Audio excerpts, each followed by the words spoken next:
I call the Charlottesville City Council regular meeting back to order. Madam Vice Mayor, will you please read us out of closed session? Of course. I move that this council certify by a recorded vote that to the best of each council member's knowledge, only public business matters lawfully exempted from the open meeting requirements of the Virginia Freedom of Information Act and identified in the motion convening the closed session were heard, discussed, or considered in the closed session. Is there a second? Second. All in favor, please say yes. Yes. All opposed, please say no. Motion passes 5-0. We are out of closed session and back into regular session. We will now have a moment of silence.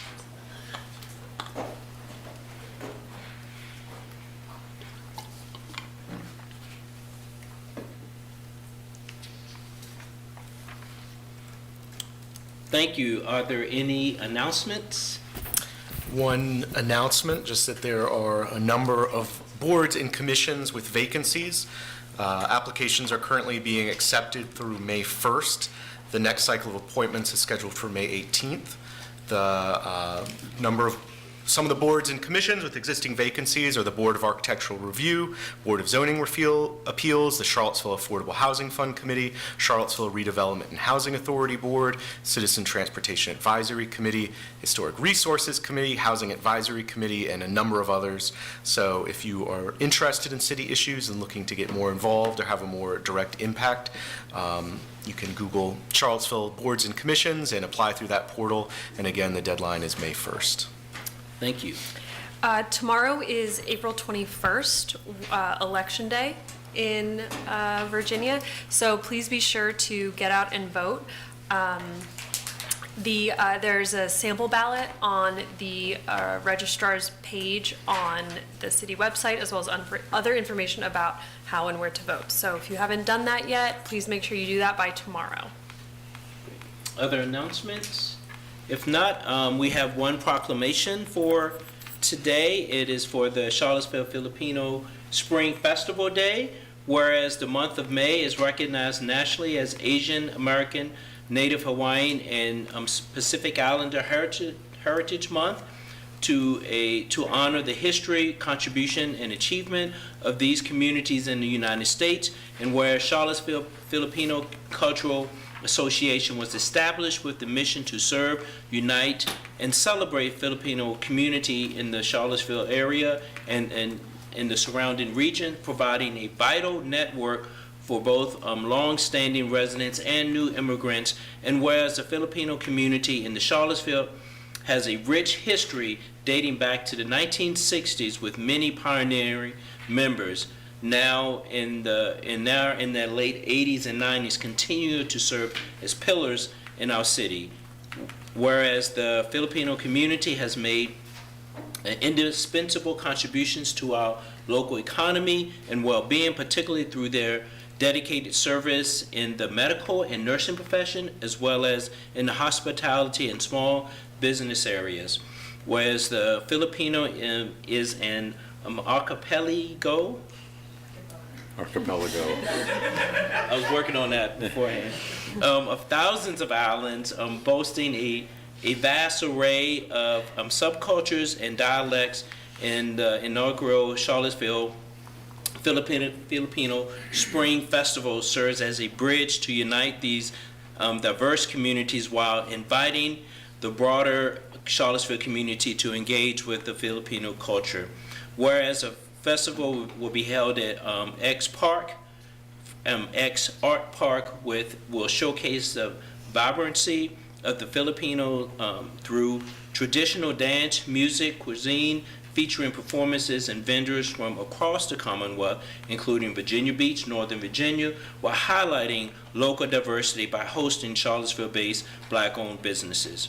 Now, therefore, the Charlottesville City Council hereby proclaim May 2nd, 2026 as Charlottesville Filipino Spring Festival Day in the city of Charlottesville, and we encourage all residents to visit it on May 2nd between 3 and 8 p.m. to celebrate the rich history, resilience, and cultural contribution of our Filipino neighbors. Signed the 20th of April 2026.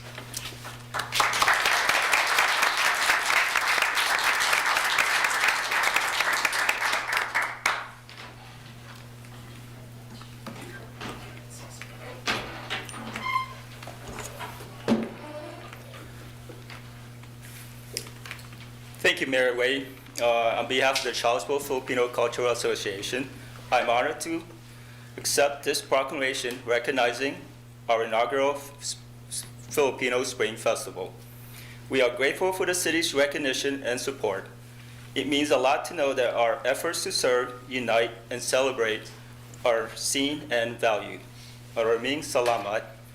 Thank you for this recognition. We look forward to building an even stronger and more vibrant community together. Thank you very much. And I'll be there on May the 2nd. There's a lot going on May the 2nd. So we'll be busy that day, but that's a beautiful thing about it, so. Yes. I actually have a couple more announcements to make. Sorry for going out of order. The first is that April is e-bike voucher sign-up month. Every quarter, a month is open where folks can sign up to win an e-bike voucher from the city. The best place to find out information about that is connect.charlottesville.gov. The vouchers are available in 3 different amounts based on your income so that you can put it towards getting an e-bike to get around town. The second thing, also on connect.charlottesville.gov, which if you haven't been to, is a great site where we're putting a lot of information for community engagement purposes. There's the Rose Hill Drive corridor improvement feedback opportunity. So Rose Hill is going to get repaved and then restriped, which means like new lines on the road. And so there's a way we can redo that to make it safer for the drivers and pedestrians and bikers and everyone who uses that street. It's in a neighborhood, it's also next to a school, and it's also a big fast hill that you get to go down. So there's some options for how we can address that. So again, connect.charlottesville.gov, and right on the homepage you'll see the Rose Hill restriping process, and you can provide feedback about how you'd like that to look. Yes, I forgot that. They had a meeting last week. Yeah, had a They're meeting still last taking week. input. Yep, good turnout, and city staff are available for specific questions if you'd like. We're now at the opportunity for the first Community Matters. We had 4 people to pre-register, leaving slots for 12 additional speakers on topics that's not listed as public hearing. And you have 3 minutes, and the first speaker is Maureen Broaddyke. Did I say your name correct? Maureen Browndyke, 1418 Hazel Street. I'm here to thank you for your investments in the arts and affirm how widespread this gratitude is. Tonight's agenda includes a consent item to stand up a public arts commission. We love it. Recently, James presented on the role of this commission, and Councilor Payne asked how it was related to community efforts to bring back an arts council. Because they work in tandem, in many communities, city staff believe these 2 entities should be distinct and that together they'll work towards shared goals. We know that from the nearly 500 residents who participated in an Arts Council planning project last summer, was funded by both private and public partners, including the city, led by 9 artists and 14 organizations, joining the 200 organizations and residents who publicly endorsed this process. It was popular. Through public convenings, a needs assessment, peer city benchmarking, reviews of past coordination efforts, and professional facilitation, we found a deeply committed and active arts community operating within a fragmented ecosystem. Existing opportunities and resources are hard to access. The negative impact of Charlottesville's high cost of living on venues is real. Artists themselves express fear of being priced out, and burnout and limited staffing are widespread, due in part to organizations filling Arts Council gaps. The recommendations released this month include standing up a 501c3 Arts Council without depleting existing funds for arts venues and initiatives. And in the last month, you all have already hit the mark by matching funds for coordination with new support for arts nonprofits in the FY27 budget. I'll conclude with portions of a letter sent to Council on behalf of Charlottesville's downtown arts organizations, who represent a small group of the many community-wide venues, artists, and organizations who would be served by an Arts Council. Public art is already a vital component of our city's rich arts and cultural landscape, contributing to the vibrancy, identity, and economic vitality of downtown. We believe that establishing a Charlottesville Public Art Commission will provide valuable structure, coordination, and long-term vision to further strengthen this important work. We believe strongly that this initiative should not come at the expense of the nonprofit arts organizations that form the foundation of our creative community. So thank you for the additional funding that Council allocated in FY27 to support arts organizations, many of whom are represented by this group. We encourage council to consider a long-term vision in which funding for the arts is coordinated through a designated local arts agency. And by standing up a public art program and local arts agency at the same time, the city can build a sustainable framework that supports both new public arts initiatives and the continued vitality of the nonprofit arts sector. We wholeheartedly support building a strong and sustainable arts and culture ecosystem, which depends on all robust public art initiatives, effective coordination of resources, and adequately supported organizations. These recommendations follow those in the Charlottesville Area Arts Council feasibility study, a process that was publicly supported by many of our downtown arts organizations. Thank you for your continued commitment to the arts. Thank you, Maureen. The next speaker is Gillette Rosenblith. I hope I pronounced your last name correctly. Hello, my name is Gillette Rosenblith, and Hello. I am on the board of the Charlottesville Redevelopment and Housing Authority, and I'm here for two related reasons. The first is to encourage you all to support and vote in favor of the nonprofit that the CRHA is proposing. We would like to create a nonprofit for a couple reasons. One, it allows us to receive donations in a different way from a governmental entity. Two, it allows us to apply for grants that are different from what governmental entities can apply for, so that we can, get a little bit more money and serve more residents, in better capacities. Also, having a nonprofit status will allow us to enter into partnerships with other agencies that have similar legal structures, and will help support the work that we do with the eviction, diversion, and economic opportunity programs. So John and the CRHA team have done really amazing work to kind of figure out how to make sure that all of this fits within the kind of legal requirements that are, at stake here with these kind of mirroring organizations. I will not pretend to know what these are, but I promise you that it has been explained to us very brilliantly by John and Delphine. And this is just going to help us to do that work of kind of putting residents first, which you all have helped us to do consistently over the last several years, and to help support self-sufficiency through job training, empowerment workshops, for financial, awareness, et cetera, and also to work, again, I think I said, with the Blue Ridge pantry, food area, so that we can provide residents with better food security, which is a real problem right now. And I want to reiterate what I said when I was here 2 weeks ago, that I really do appreciate all the work that you have done in support of this. And I think, especially you've given a lot of financial support to CRHA and its various redevelopment projects, et cetera.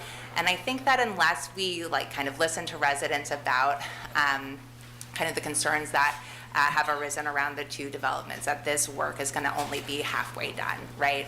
It won't go far enough if we're not also kind of doing the work of hearing what residents are saying and thinking about redoing the zoning that I know we just did. But as a reminder, we are pushing for the core neighborhood corridor overlay districts to allow 3 stories by right and 5 stories with 20% of on-site affordable units at 50% AMI. And I think the decision on Friday was pretty harmful for our low and even our middle income neighbors. And I hope that in supporting the nonprofit and kind of also thinking about different zoning options, we can move forward in a really kind of multifaceted, strong, powerful way to support those of us who have been here for generations and those of us who are just arriving in Charlottesville. So thank you so much. Thank you. Lisa Costello? Hello. Hello? I came to give some feedback on the cat and jaunt. Yes. And about a year and a half ago, my car died. It died for the last time. It wasn't coming back to life, and I wasn't situated. So quite honestly, I said, oh no, I'm on the bus. That's exactly what I thought. Oh no, I'm on the bus. It's been a year and a half. I love riding cat buses. All right. Good to hear. It is so awesome to be able to get out of my house and walk up to the bus stop. Someone else is checking the tire pressure. Someone else is putting gas in it. Someone else is dealing, I never even knew how much time, much pressure, mental pressure, every little light on the dash goes off. It's time for inspection. What are they going to find this time? Little rock hits the windshield and that little is going. Yeah. And how much this was like in the back of my mind. And today, I just walk up for the last year and a half, get on the bus, and I can interact. I've met so many people riding the bus. You know, not only, I ran into my son's old Boys and Girls Club teacher, who is now a cat bus driver. People I talked to on the bus. I mean, when I was driving, I'm like, you know, scanning the area, and, you know, you're not relaxed. I'm relaxed looking around. It's been awesome. It's been awesome. But I know that when I just go up there and just jump on that bus, there's a whole lot of work that goes before I can just step on it like that. There's a lot of staff. The ladies down and the gentlemen downtown at the transit station are wonderful. The drivers are wonderful. Jaunt, my son, is qualified to ride the Jaunt. They have been so great to look after for him, even on times when he was going somewhere, to make sure that he had someone with him if he needed to. I can't say enough good about that also. But I can just get onto that bus and ride around the corner and be at a hospital that is top rated in this country, has top experts in different fields around the corner. And I know we've got a lot of problems here in Charlottesville and things we're trying to tackle, but we have a lot to be blessed for. A lot to be blessed for. So I just thank the community for supporting public transportation and the council, the community, everybody. It is such a wonderful thing, and I love riding the cat buses. I love riding the cat buses. Well, you know, I have to tell you, it's only going to get better. So we're looking to increase the frequency, increase the number of buses and drivers. It's so awesome. Where's Garland, Sam? I feel like we need to feature somebody. Yeah, can you come back next time and then the He's the time after director. that? Yeah. It is awesome. But thank you guys, and Thank thank you. the community. Thank you. Thank you so much. Alicia, you want to follow that? Good evening. My name is Alicia Lenahan. I live in the county. In January, the Brennan Center conducted a survey with a random sample of 834 election officials, 50% of whom are either somewhat or very worried about political leaders interfering with their work. Lawrence Norden of the Brennan Center said the results weren't surprising. Quote, since at least 2020, when you had threats against election officials reach unprecedented levels, end quote. What is new, said Scott McDonald, clerk in Dane County, Wisconsin, is that the threats are coming from the occupant of the White House. Safety concerns also rank high in the minds of elected officials. 32% reported experiencing threats, harassment, or abuse due to their job, and 52% said they are concerned about the safety of colleagues. Norden called for preparation and pushback in the election community. I don't think there's any question they're under threat, Norden said, and if there isn't a concerted effort to push back and to be ready, then I'm worried. Trump mused in February that the GOP should nationalize elections. The White House drew fierce backlash after FBI officials raided an election office in Fulton County, Georgia. 29 states have been sued by DOJ, demanding unfettered access to voter rolls, raising yet more fears that the White House will try to exert influence over state-run elections.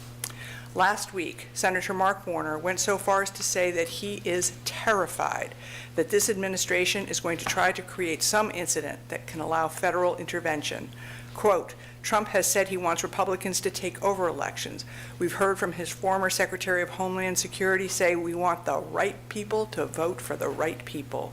We've seen the executive order that demands that all states turn over their voter files so DHS can apply a secret screening formula that will determine who could be an appropriate voter. Senator Warner went on to say that he's terrified because these policies are so unpopular that this crowd may try to do anything, including intervening in our elections with federal forces, troops at the polls, or spreading disinformation that could actually be catastrophic. If we abandon the notion of a free and fair election, he said, I don't know how we ever return. The danger right now is complacency. While managing elections isn't your job, upholding the rule of law and community safety are your responsibility. What commitments will you make to ensure that voting in Charlottesville tomorrow, in August, and in November will proceed without federal interference? In this time of distrust, fear, and uncertainty, what will you do to push back and prepare for free and fair elections? Thank you. Thank you. With the opportunity for 12 additional speakers, would anyone on this side like to speak? Ms. Terry?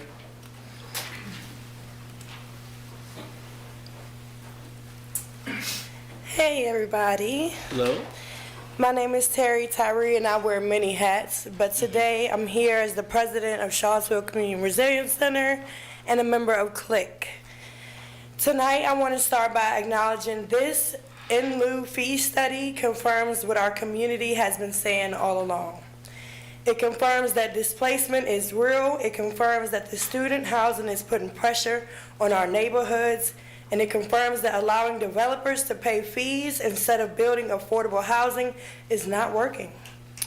So yes, there is alignment here, and we appreciate the movement toward requiring more on-site affordability because that does matter.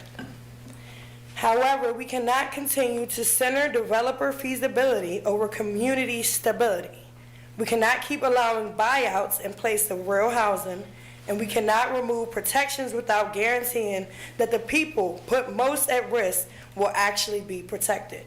Because housing policy is not just about units and density. It's about my people, it's about families, it's about whether longtime residents, especially in historically impacted neighborhoods, can stay in the communities that we help build.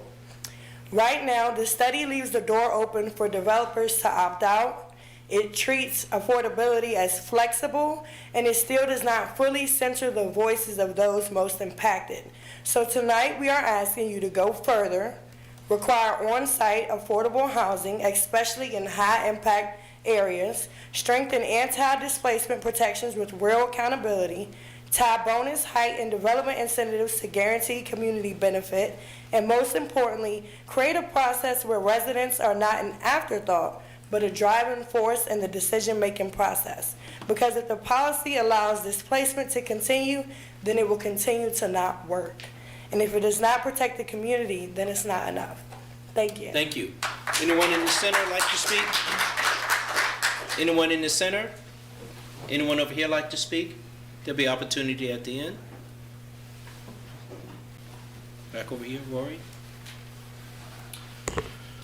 Good afternoon again, Council. My name is Rory Stolzenberg. I'm a resident of Water Street.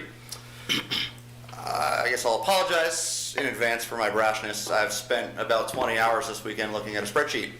I think it is safe to say that none of you, except for Lloyd, Councilor Snook, have opened it. I was amazed to hear this attitude that you should proceed full steam ahead in relying on the actual outputs of this spreadsheet, the literal numbers. Forget the policy as a whole, forget policy recommendations. The numbers are wrong, and maybe I didn't adequately convey that in my email yesterday, though I think I did. It's not just a $20 million error on a $74 million project. There are two additional $10 million errors that partially offset each other. There are other errors in these spreadsheets. It literally does not include a line item for construction cost, for spending construction costs in your cash flow. My ask to you is that you ask for these spreadsheets to be correct, for the model to work as a model of housing development in Charlottesville, and then to examine the assumptions, the inputs that go into the spreadsheet. You can have a model that works, assumptions that don't make sense. You can have a model that doesn't work at all, and assumptions that are good. I think right now what you have is both of them not working. I think the consultant is capable of doing better. I had a good conversation with them afterward. I certainly will not say that I've never made an error in a spreadsheet, but you can't just blindly take a work product that you paid $40,000 for and assume that it's correct. You should make sure that it is. And when you know that it's not, you should not say that you're going to use it anyway because you like what it told you. I hope that you will make policy for the city based on a model of reality, because your job is to make a policy for the city as a whole, and that's what you're doing here. It's not just about these two projects. If you want to kill two projects, you're free to do that by rezoning them right now before they get a preliminary approval. Don't make bad policy because you're motivated by 2 projects. Thank you. Thank you. The young, yes, yes, ma'am.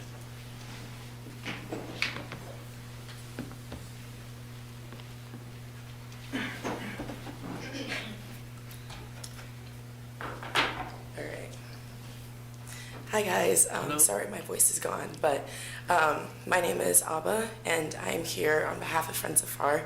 And I've been here for quite a bit, but I'm still fighting alongside my other peers to support the work that FAR does on behalf of low-income and public housing residents here in Charlottesville.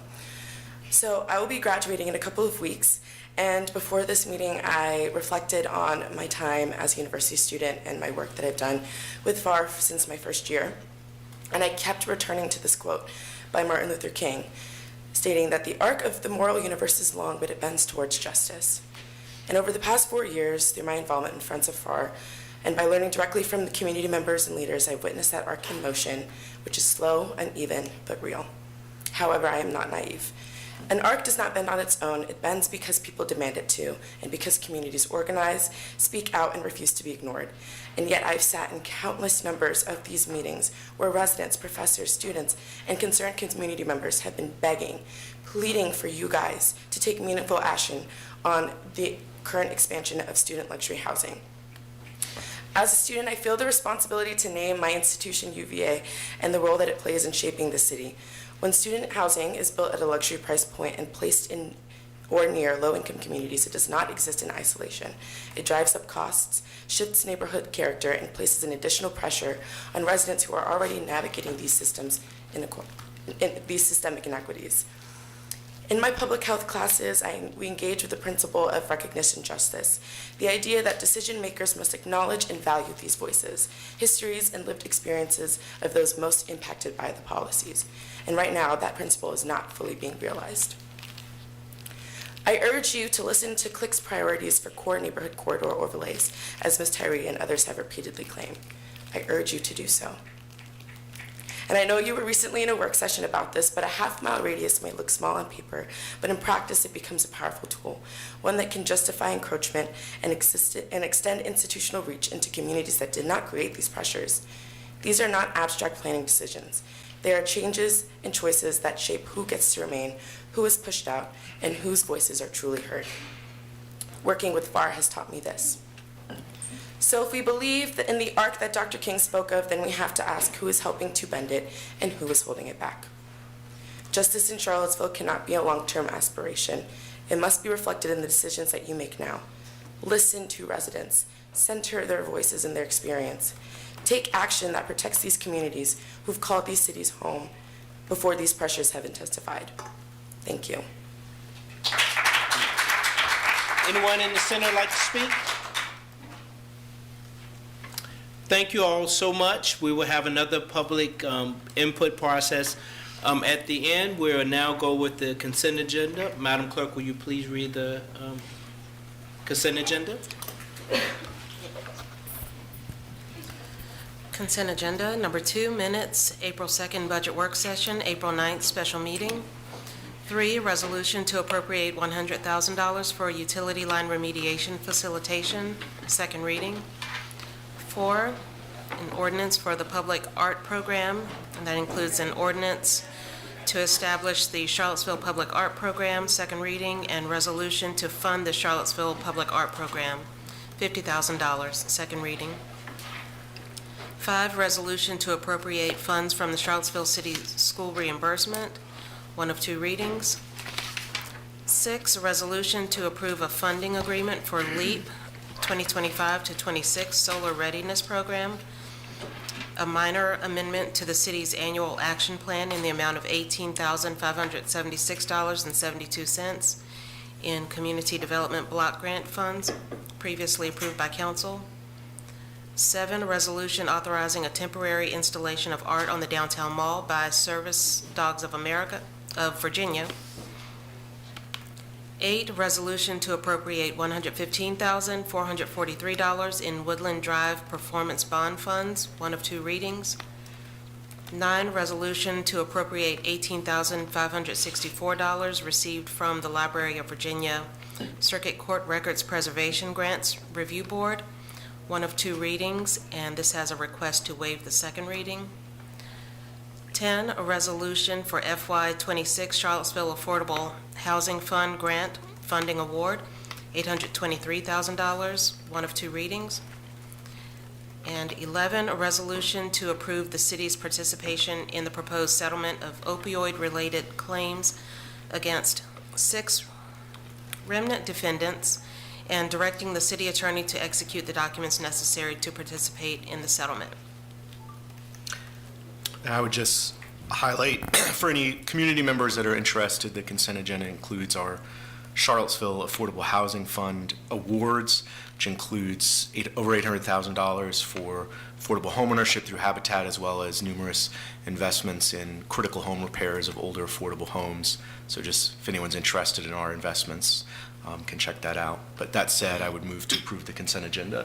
Thank you for highlighting that. Is there a second? Second? Are we voting virtually? Is everyone signed up, or? Yep, everyone's, let me initiate the vote. Is that the first time we've all done that? For today, Second, yes. but it's been a while. Good job, team.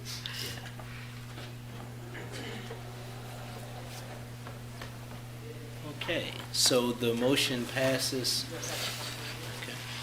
Okay. Yours didn't come through yet.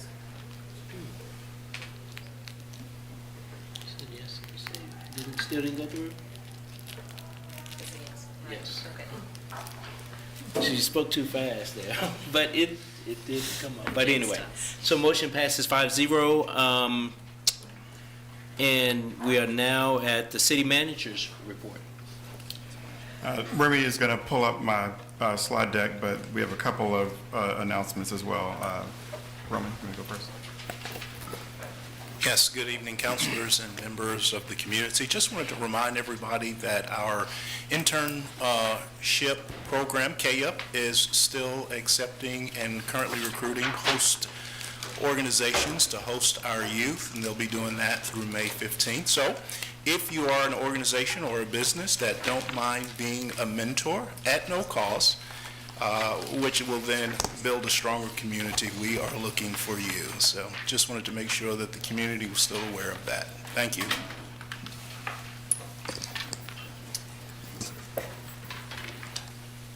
And hello, Mr. Mayor and City Council. A couple quick announcements for you. The first, happy to report that the rec pool at Smith Aquatic is back open. It has been closed since late February, so that is back available for the public.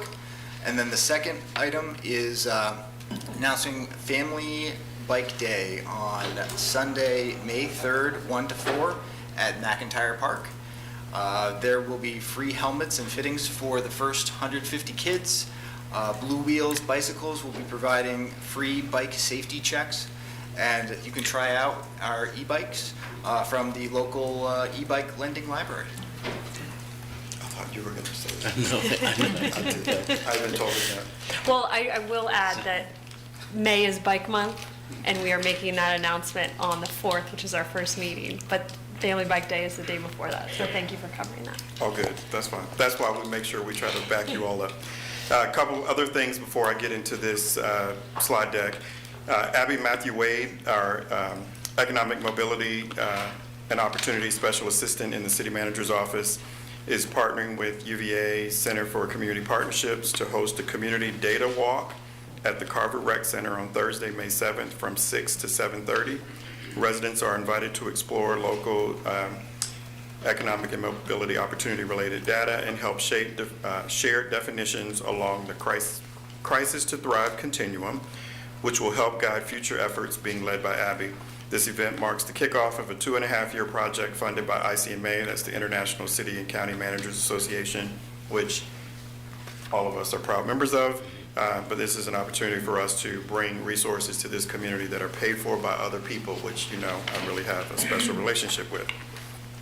In addition to that, from the Commonwealth's Attorney's Office, just wanted to share that the Charlottesville Victim Witness Assistance Program recognizes National Crime Victims' Rights Week from April 19th through April 25th. This year's theme, Listen, Act, Advocate, Protect Victims, Serve Communities, invites us to pause and honor all those whose lives have been touched by crime. Last year, the Charlottesville Victim Witness Assistance Program provided services to more than 1,100 victims. And to learn more or seek assistance, please call 434-970-3590. That number again, 434-970-3590. So thank you for those updates. And now we'll shift into my quarterly work plan update. Yes, ma'am. I'm sorry, can you repeat the date of the walk at the rec center? The walk is Thursday, May 7th from 6 to 7:30. Thank you. Great. All right, so this is a quarterly update for members of the public who have not seen this presentation before. This is my opportunity to come before council, holding myself accountable for what we are responsible for doing, and that is doing the good work to implement your vision and giving you quarterly peeks at how it's going. What we're going to do tonight is give you what we've been up to between the months of January to March. I've shared a copy of the actual document. I'm not going to go through line by line or section by section like I've done in the past because I want to do something else tonight different than I have. But that document has now been posted on the transparency portal on the city website for the public to be able to engage with it just the same. And I encourage you all to take a look at it, and if you have questions, I stand ready to receive your emails. All right, so what we're doing is looking at what have we done this first quarter of 2026, which is the third quarter of this current fiscal year. And I remind you that the theme of this year's work plan is implementing our plan. So the goal is to not just simply do a great job at planning, but for us to be really good, if not great, at implementing those plans. Delivered this quarter, which you'll see here, is the FY27 budget adopted. High five Chrissy Hamill one more time. Thank you for all your good work in getting us across that finish line.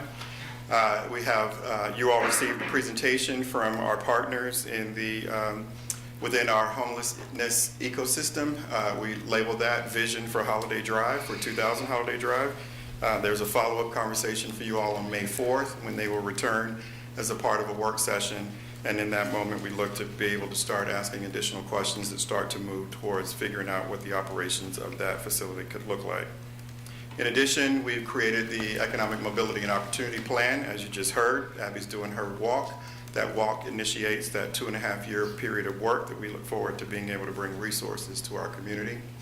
EV school buses have arrived here in Charlottesville, so we're excited about that, showing that our climate action plan is moving and our children will ride safely on school buses that are powered better than buses we have been powering in the past. We have a reimagined city manager's office. Within these past couple months, I've shared with you the addition of new assistant city managers and additional team members, including a chief strategy officer and soon a chief prosperity officer. Those are all opportunities for us to see how we can serve this community better and support your work in setting the vision for this organization.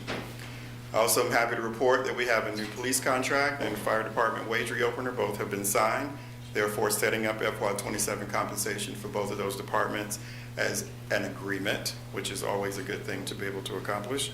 And then the last thing I'll highlight for you in this quarter is that Council, you all delivered a set of strategic goals, which is a process that you all participated in January as a part of your retreat. This is where I want to focus some of our conversation. A deeper dive in looking into those strategic goals, I wanted to share with you that we have accepted the 5 goals as you wrote them. When we left that conversation, I shared with you that we may come back to you making changes to what you did in the way of wordsmithing, tightening it up, or just giving you some feedback as to how it may or may not have landed.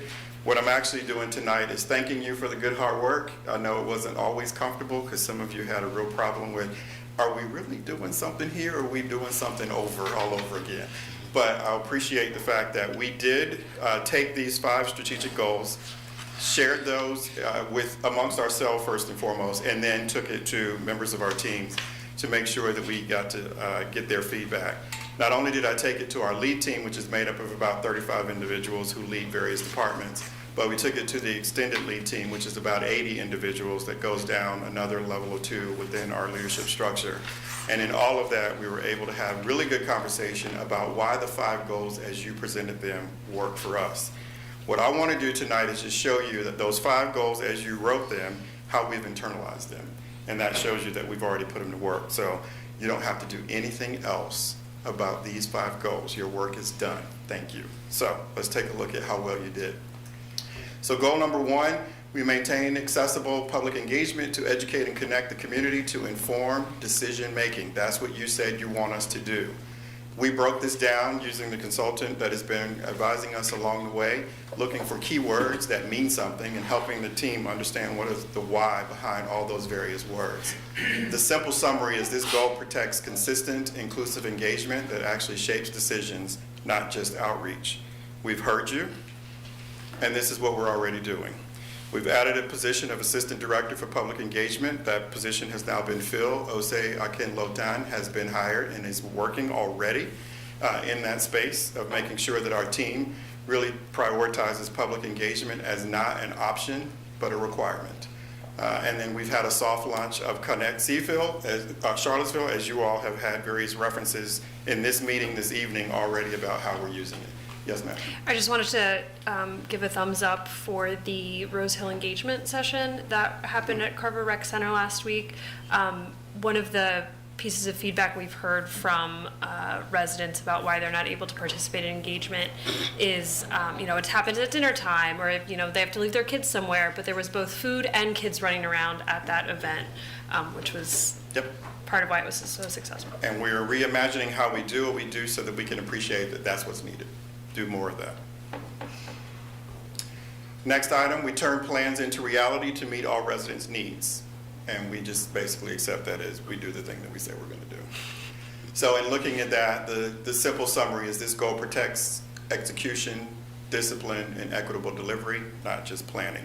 As I mentioned, we're good at planning. Most local governments are really good at planning because you just hire someone, give them a scope, they do it, you pay them, you accept it, and you move on. But what a lot of governments also do is put those plans on the shelf. And that has been a statement that I've made to everyone here. We're not going to do that anymore. If we're going to invest in the plan, we have to also invest in its activation afterwards. And this is how we've been doing that. Traffic calming installations have already occurred in various neighborhoods. The VDOT infrastructure projects are moving forward rapidly. There was a meeting earlier today. I don't know how many people were in the room, but I would estimate about 50 people in the room today. Cross-departmental collaboration, which is what we have been prioritizing and what I've been insisting on. I'll be fair and say that. And that work has made sure that these projects are moving. We are actually concerned about how fast the many projects are moving because it is going to disrupt what our normal workflow is in this community when so many projects are happening at the same time. I've expressed to the team that I will apologize, and in a way that is not really an apology. It's pardon our progress. We're trying to get things done. And in doing so, we'll do our best to coordinate so that we can have as little disruption into the flow of people moving around our city. You received an update on your ADA transition plan and your Parks Master Plan in your last meeting. You have a Climate Action Plan update coming in June, and the Affordable Housing Plan continues to guide a lot of our efforts. Again, your goal has already been activated in this number of ways just in this past quarter, and that's really what we want to point out to you, that we agree that you picked the right goals for us. We measure the effectiveness and impact of city programming and report results that build confidence in government. And the reason for doing that is so that we know when it's working. And then you break all that down, and the simple summary is this goal protects accountability, transparency, and trust building through results. And that's really what we want to prioritize. And the team, as the gallery you see over there, are all focused on making sure that this message goes out of the city manager's office on a regular basis to the team, and then the team ingests it and shares it with all members of the teams in various departments and offices. And this is how we've been dealing with that. So organizational excellence is now pulled out of your strategic outcome area because that's how you do it, and instead it's become the way we do it.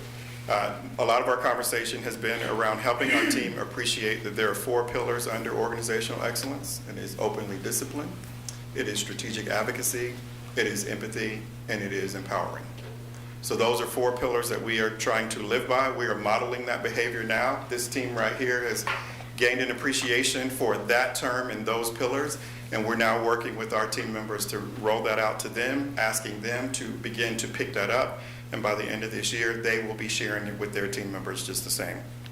Organizational excellence is something that we strive for, but it is something that we expect. So that's part of what we're trying to make sure we help individuals see. One, because when you adopted your strategic outcome areas, you identified organizational excellence as a high mark, and we're now going to live that way. And then strategic planning, we hired a Chief Strategy Officer, Jen Hendrick, is working very much with this team trying to organize and identify ways that we can measure ourselves, how we can capture that, how we can produce a document, a 5-year strategic plan. The goal will be able to bring that plan to you and the public so that everyone sees this is where we're going over the next 5 years. Organizational excellence is how we will do that work. And then next we drive informed participation so all residents feel or are a part of the solutions. And that is so that we get better external communication. That requires work, that requires different, that requires intention. And the simple summary here is this goal protects meaningful civic participation, not just attendance. Doesn't matter if 30 people came, it's how well did they engage with the opportunity that was provided to them. That also may mean that we can't just do it once, we may have to do it 3 or 4 times. We can't do it at 5 o'clock, we may need to do it at 7 o'clock. We may need to do it on Saturday morning. Those are all things that stretch this team, and I recognize that. And part of what we have to do is to make sure that we can offset what it is that we're asking of them so that they can enjoy the moment, so that it is a positive, impactful moment, but that it's appreciating that we're looking for civic participation as a guide mark based on what you've identified as a strategic goal for this organization. And that's what using Connect Charlottesville is meant to be. It's not just a tool, it is actually an opportunity. It's a way for people to not necessarily have to leave their home and come and participate. If they're online, they can actually just go to the website, be a part of whatever conversation may be going. And if we populate multiple conversations, they can pick and choose ways that they can participate, and they don't have to put themselves out for trying to figure out how to make it to City Space, how to make it to Carver, or how to make it somewhere else for a meeting. And the goal is to diversify how we use this tool, and we're spending more time with our team members trying to get them aware of how this system works, because it is a system, so that they then can embrace it and use it way more often than we have in the past, and with other tools. On the spot segment, that's just my shout out to Afton Schneider, our Communications and Public Engagement Director. She drags me out on the mall. She makes me get on camera. I didn't want to do it, but it's being received very well, so we continue to do that. Most of the month of March, I use those segments to help engage with the budget process itself. So every one of our work sessions, that Tuesday spot was focused on what is that topic, a way to teach people how the budget works for them. And participatory budgeting is a big topic for some of you. We are making sure that we dig into that. I have dug up what we have tried to do in the past. So in 2019, it was a big project. It was something that we were ready to release. It didn't happen. And tomorrow in a work group meeting, we're going to have conversation, or Wednesday in a work group meeting, we're going to talk about what we did in the past, bring that forward, and let you help us figure out how do we activate participatory budgeting soon. So stay tuned. And last, we build internal networks of communication to foster clarity, efficiency, and collaboration. That just means we get better at internal communication because it is important. And the simple summary, this goal protects organizational effectiveness through better internal coordination. I had a conversation with that group that I mentioned that was assembled earlier today, and I referenced coordination, collaboration, and communication as things that we just have to do. And it is hard because when you are in charge of an area and you've been given the title director, you believe that means I make the call. And I've had to help people understand that is not exactly how we're going to do that going forward. You make the call when it's time for the call to be made, but my question is, did you call someone else and get their perspective? Did you make sure that you were considering what might go wrong, what could go wrong, and the last time you did it, what did go wrong? You may not be aware of that by simply making a decision from your seat. If you have a conversation with a few people around you, you may learn something. And the goal is you may learn how it impacts the public, and that's what I don't want us to miss. So that is the reason why I appreciated the goal that you identify here. And while this particular goal actually posed some contentious conversation on isn't this a repeat of the prior one because there was already a conversation about public engagement and collaboration, this one is internal focused. The other 4 are external focused, this being internal focused. I like the idea of giving us something to look at in both directions. So that is the reason why we are supporting keeping your goals as they are, and here are examples of things that we've been doing this quarter. We had a group of about 65 people pulled together across all departments about a month ago, I guess, for emergency management collaboration. That is important for us to be able to demonstrate that we are ready to protect this city as it's needed whenever something arises, and you do that through planning, testing, and just ensuring that you're ready for whatever that may be. We are working on transportation planning. It is a big conversation for us. There's a lot that comes with that work, and it is not to be done by one department. It is really decided on, determined, and executed by 4 or 5 departments, in all honesty. Coordinated communications. Afton pulled together a first meeting of all communication responsible individuals across the city, brought them into city space and said to them, hello, my name is Afton. I am over communications and public engagement. I'm not changing your world, I'm just wanting to work with you. Something we haven't done before. So that is about coordination of those communications, and it's important for us to be able to do that. We don't miss things when we do things like that.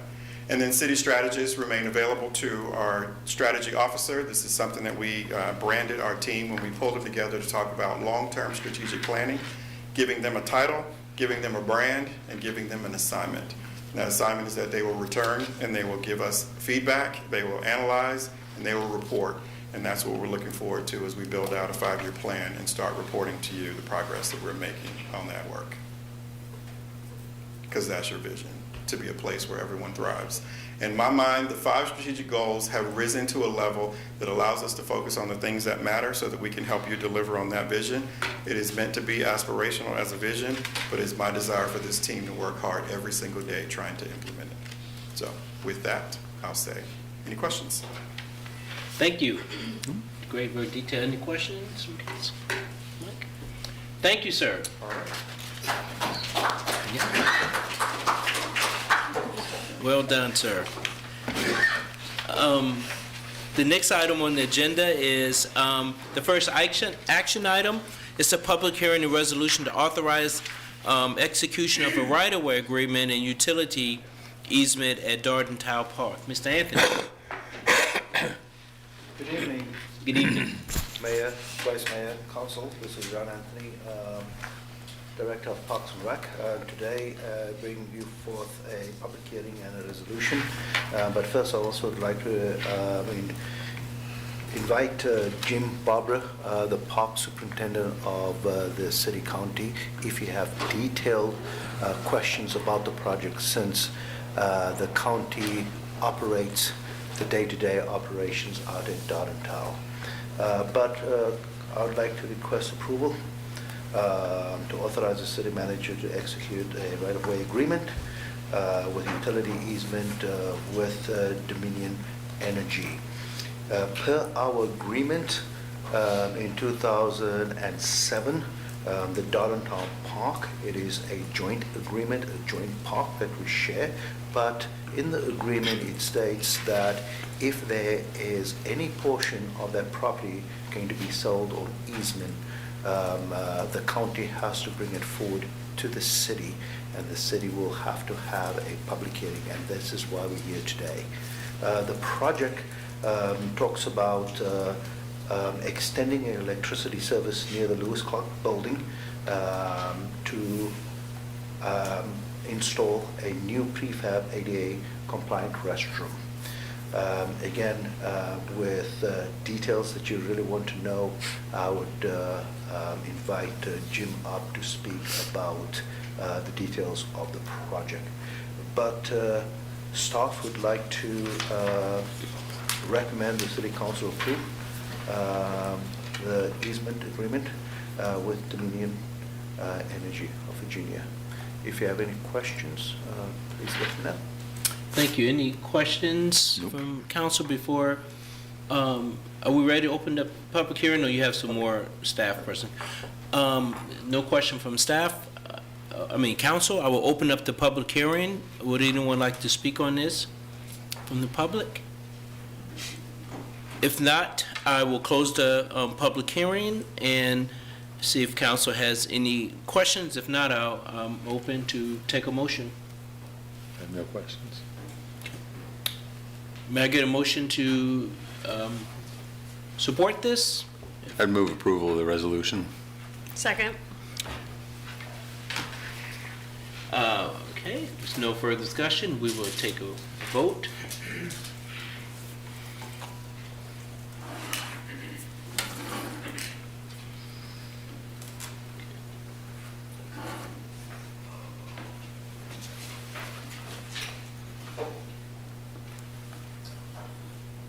may have to refresh your screen.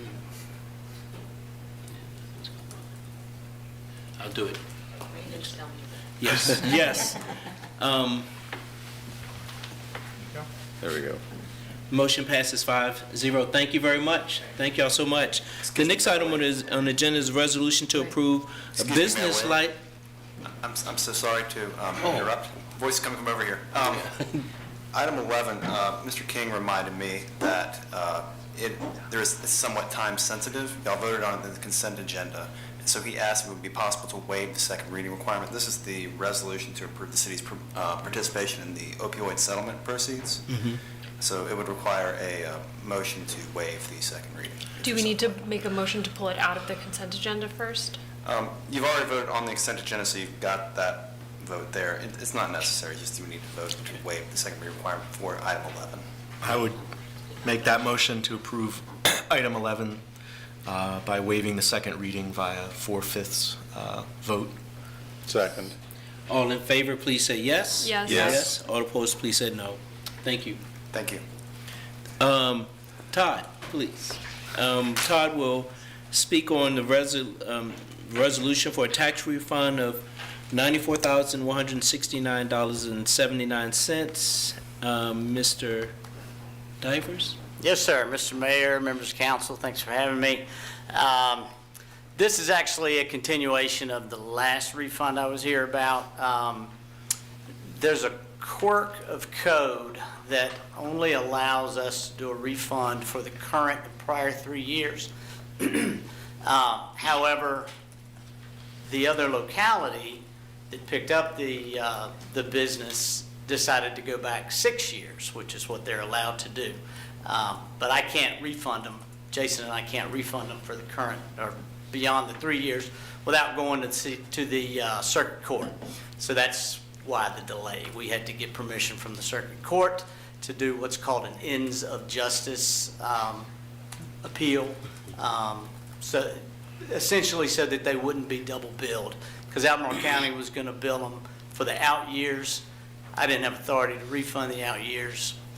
So now we have the authority to do it, but as usual, we have to ask you folks to do it. It's an odd, I'm going to editorialize a minute. It is an odd situation. Under normal circumstances, we would not go back 6 years on a business that, unless, there was some malfeasance or some fraud or something, which is what the tax commissioner directs, and there's a number of opinions to that effect. Albemarle County decided to go ahead and do 6 years, even though there was no fraud, in my opinion. So that being the case, and because we did not want this business to be dinged by us and Albemarle County, we had to jump through these extra hoops, and I had to come back and ask you guys to do the rest. Does that make sense? Yeah. Yep. Okay. Okay. Is any discussion on council on this? Go ahead. No, please.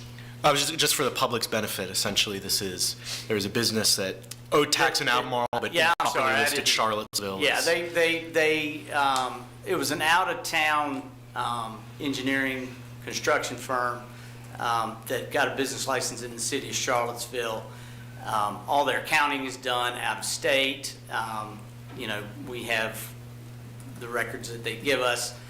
Come to find out, a good portion of the work was done in Albemarle County, so we have to refund the business license, and then Albemarle County picks it up. Thank you. Yeah, thanks for making it clear. Is there a motion to approve this? I'll move Did its you have a approval. question? I'm sorry. Okay.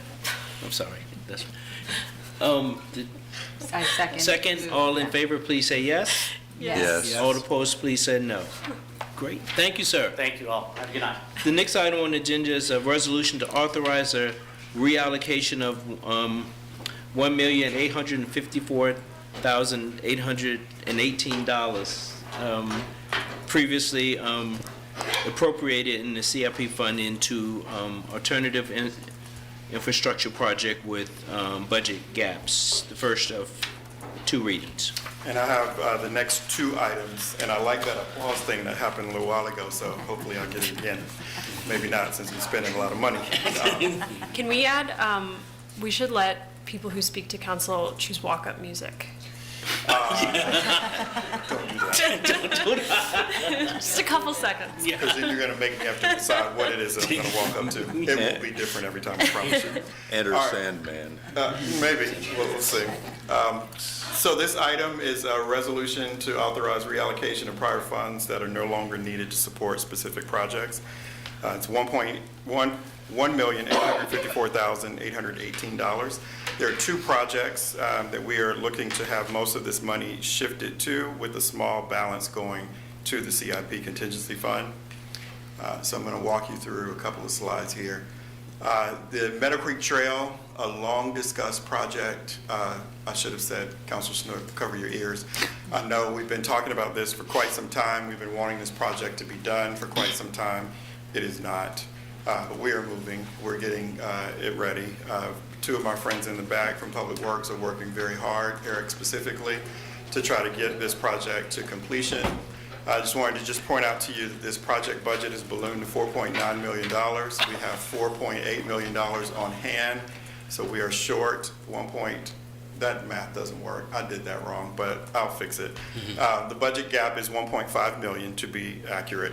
Ideally, what we're looking to do is, because we have identified funding that was leftover balance from insurance proceeds when we had a leak in the hallway out here that came into this space that also went down lower level, we were able to get all the work done and still have some of those funds remain, that along with the fact that the CHS roof, the improvements on the roof left a balance. We're proposing to take those funds, they've already been earmarked, so it's not spending new money, it's just spending what is available in this way to bring forward this project that has been long desired by many members of the community, multiple neighborhoods affected by this, and the reality of a dream deferred. The goal would be that $1.5 million would go to this project, and another $300,000 would go to the Pollux Branch Bridge, which had to be relocated as a part of the South First Street redevelopment site has been moving fast in getting that project done. We're moving the bridge, which is what you see, that green dot, as the new location. And then a trail by Parks and Rec is being added as a part of, I would not sign off on this project continuing to be moved without a place for people to go once they came across the bridge. And we did not have that as a guarantee in the prior version because we weren't exactly sure what the development impact was going to be on the other side. We now have a new trail that is proposed to connect to the bridge with an extension, which is the future trail line that you see on the bottom of this screen, that is showing you that you'll be able to cross from Elliott to Rougemont Avenue ultimately when this is all realized. Parks is planning to use existing funds to bring forward the new trail aspect. The future trail is going to be something that we'll have to identify funding for, but we're at this moment ready to move the bridge project forward, which the picture shows you what the bridge could potentially look like. And ideally, it's just to make sure that we can create a usable trail with granting the access of a bridge over the Pollux Branch.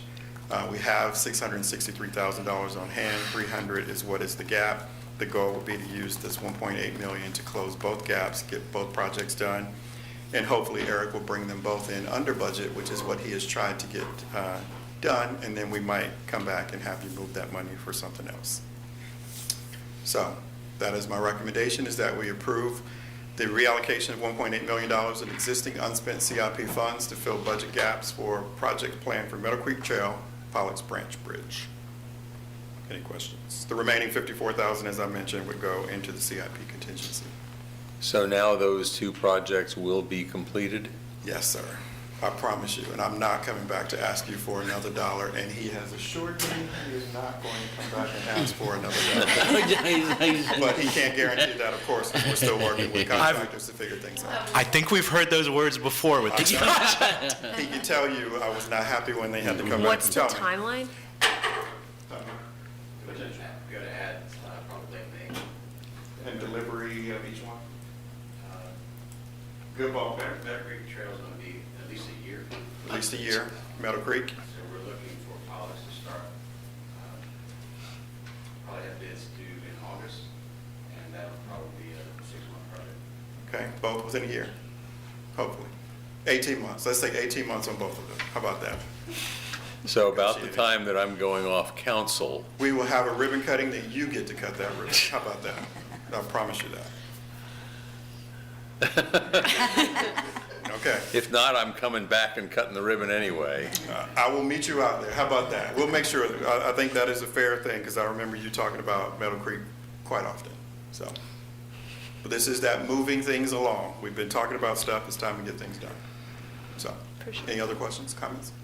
So with the Meadow Creek Trail project, when we originally committed to this, what was the amount of city money? I know that I looked at the spreadsheet and saw that we were at a $3.2 million proposed budget initially. And that was at least 6 years ago. That being how much the city puts in? That was the total project budget. So that number of city contribution has grown over time, yes. That also includes part of the grant. Yeah, there were grant funds. There was a second grant. Did we lose a grant? I feel like. I think we had two grants. I do remember there were two grants at one time, and we lost one of those grants from a timing perspective. So- But the city contribution has grown, yes. It's sounding like it was 750. But, Yes. and what is the total city contribution now? Right now, we're at 1.575 million. This would put us at 3 million. This would put us at 3 million. So 3 million in city contribution. And I know the goal is to not have anything increase further, but can that actually be guaranteed? We are close enough that we believe that we will not have a further increase, but we can't guarantee anything because the market is playing games. Well, But the sooner we get started, the better. yeah, well, I'll still say again, the project costs have ballooned exponentially, and there's been multiple rounds of expecting no increases of what the city needs to contribute, and it has.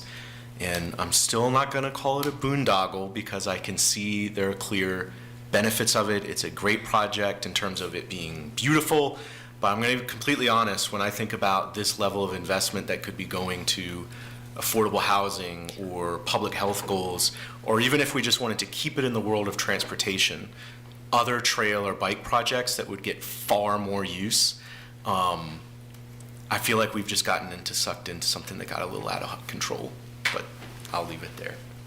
I would join you in that. So if you can come in on a budget, that'd be cool. That's why I said that. Yeah. Yes.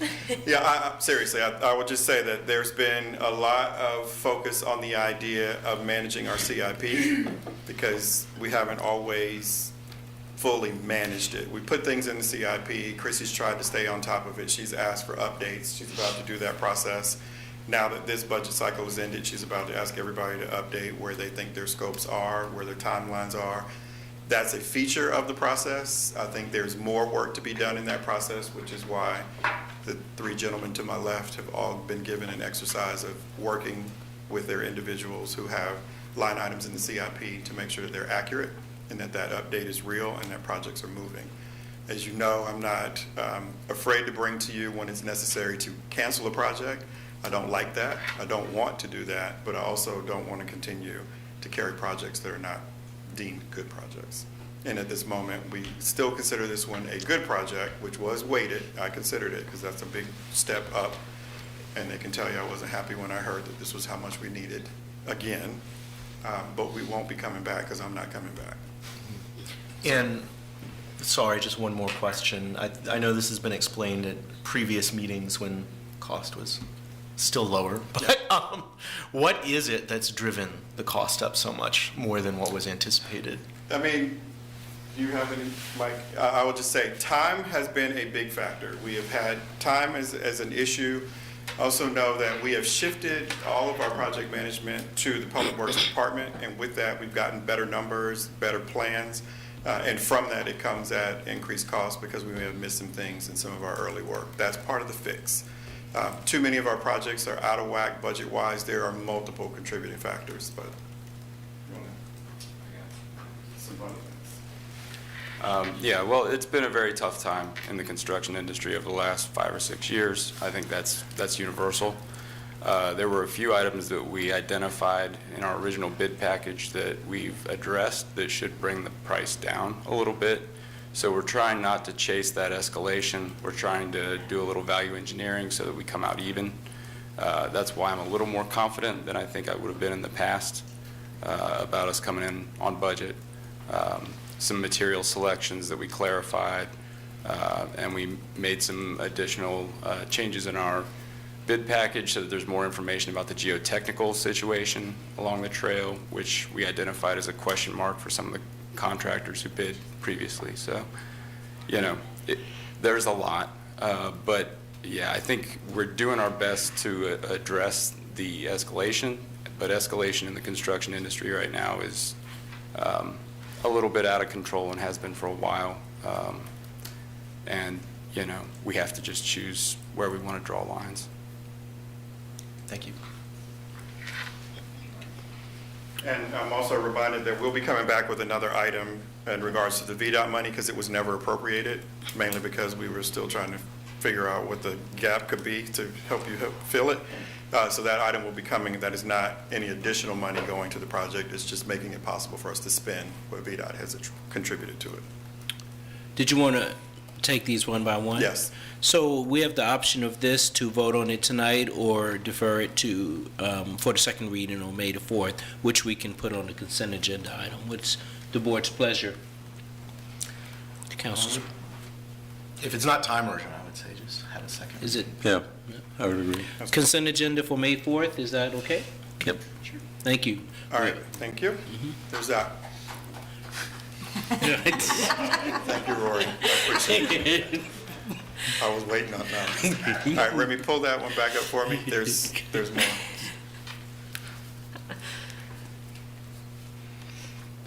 All right.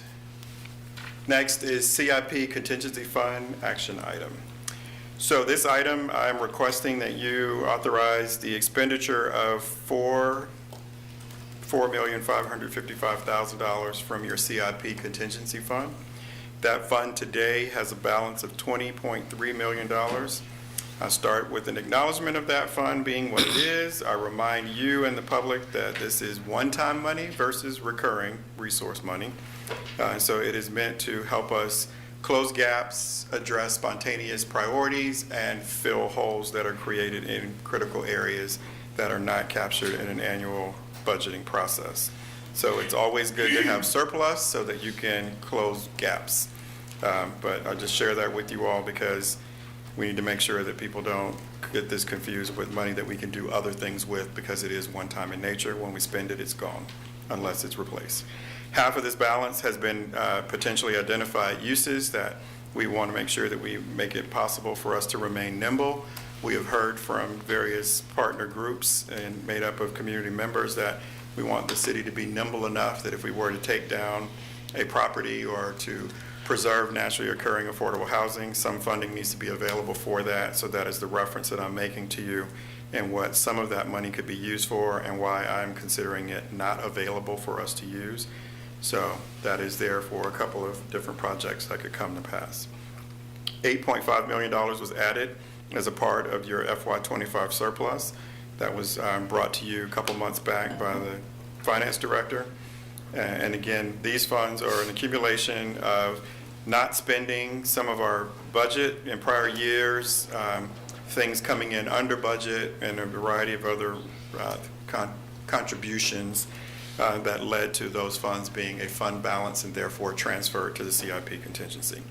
What I've done tonight is because there's so many things in here, is I didn't want to just walk you through a list. I wanted to show you some of what it would be used for. This is the list of priorities that I've identified as to what these funds are for. And immediately made a change that the CRHA capacity building item, we have identified funds that are available, earmarked for CRHA in a different way that can be used to address an old item of what we had promised to give to the organization and never delivered. We're going to deliver on that. I just no longer need it as a part of this request, which is why that has now been reduced to 6 priorities for funding. Those 6 priorities are made up of these things. Human Resource Management, $1.5 million. It is to acquire, to move forward with the implementation of SuccessFactors. It is a cloud-based suite of services designed to support human resource management.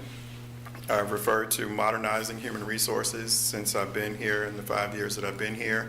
This program, this resource is a way for us to look at those 5 boxes or whatever you call those up there: core HR, payroll, employee experience, HR consulting services, analytics, and talent management. Those are all the features of the program, and this is to help our HR team manage the 1,100-person workforce that we have today.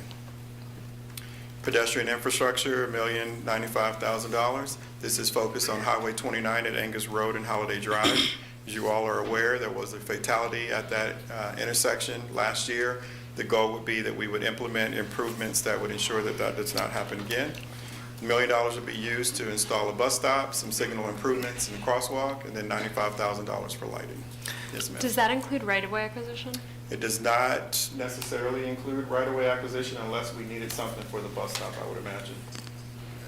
No, we have not identified any necessary right-of-way acquisition. So does the expense come from traffic management? Although those 3 things are all what it was identified as what it would potentially cost. We haven't scoped the project fully. This is just a projection, but this allows us to get to that clarity. So it's going to be no more than this, but it hopefully will be less. If they follow my lead and that you don't make me come back to council and ask for any more money after I ask you for money for a project, yes, that is the plan. Or I'm going to stay up there and make them come and ask for it. Just to go back, Yep. The mysterious desert car photo is quite Gotcha. More Yes. importantly, so this is a pretty high use area, and I think a lot of people who are low income without cars use it. But so what is going to actually be done to improve? There'll be a the bus safety? stop that's not there today. There's already a bus stop on one side of the street. We're adding a bus stop on the opposite side of the street. You think KFC side of the street. Signal improvements, which are going to help people cross the street, and a crosswalk that does not exist today in one of the sections. And then additional lighting because it is dark in that area as well. Yeah, I guess I'm just curious where the crosswalk is and what the signal improvement means specifically, but. We can make sure you get those details. Sure, thank you. Okay. Other questions? Or? Nope, I'm not done. I got a lot more to spend. Emergency management, $800,000. Emergency management is focused on meridian barriers. I'll show you a little bit in a second. Emergency pet shelter is a part of our emergency management framework, and CFD contributions to one-time expenses for drone replacements, hazardous material equipment, and dress uniforms. Today, our fire department does not have the complement of their dress uniforms that they're supposed to have, and we are bringing them into what we believe they should be. Yes. I know the meridian barriers are something we've talked about before, and they have the flexibility of being moved around town depending on where we need them. But there are some places where I think we repeatedly need something like that. Do we have anyone kind of scoping out bollards that are removable? Yeah, we've had conversations about the bollards. I'll say that Assistant City Manager Roman is going to continue to have that conversation because we have what we consider to be decorative bollards today that don't necessarily stop anything. Probably shouldn't have said that out loud, but ideally the goal would be to strengthen them and to make sure that they are more for preventative measures. When I heard that they weren't necessarily going to do the job that I thought they were going to do, then I said we need to come back and deal with that. So this is the beginning of, in my opinion, what we should have done immediately after 2017. We should have prioritized the outfitting of the city for being able to do things that we don't have to use a truck and a person to manage access areas. And this brings us in line with what folks are doing all over the world in managing big events like Super Bowls and various big giant soccer tournaments and things of that nature that we should have had already. And here's just some examples of how it will work. We're deploying these again as a part of TomTom this week, but this shows you what we will continue to be able to do. And if you think about it, in years past in these intersections, you always saw a Public Works, Parks and Rec, or Utilities truck in these places. We will no longer be doing that across the board, and the goal would be to end that practice as soon as we can. And strengthening how we protect our citizens.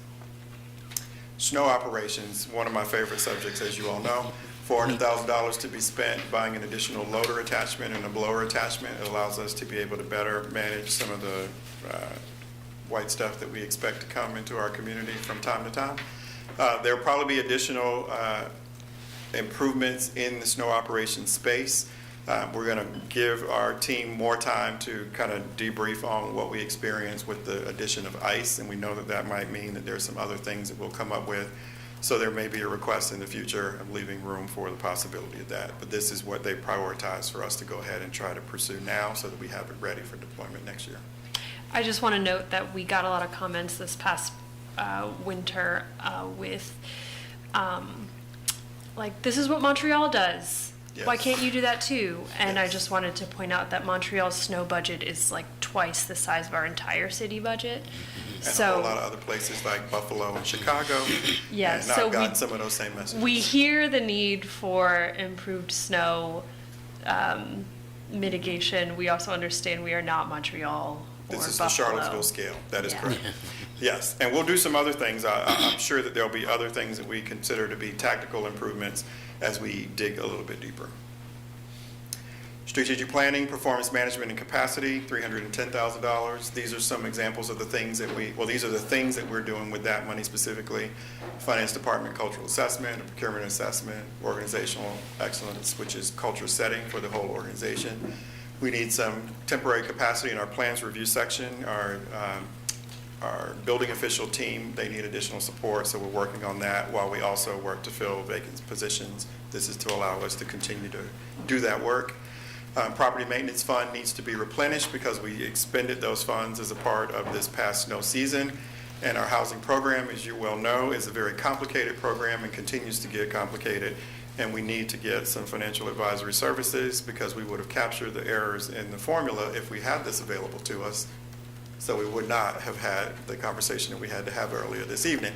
So the goal would be that we can get that work done while we also work to prioritize what additional staff complements we may need. This is why this item is a part of this package.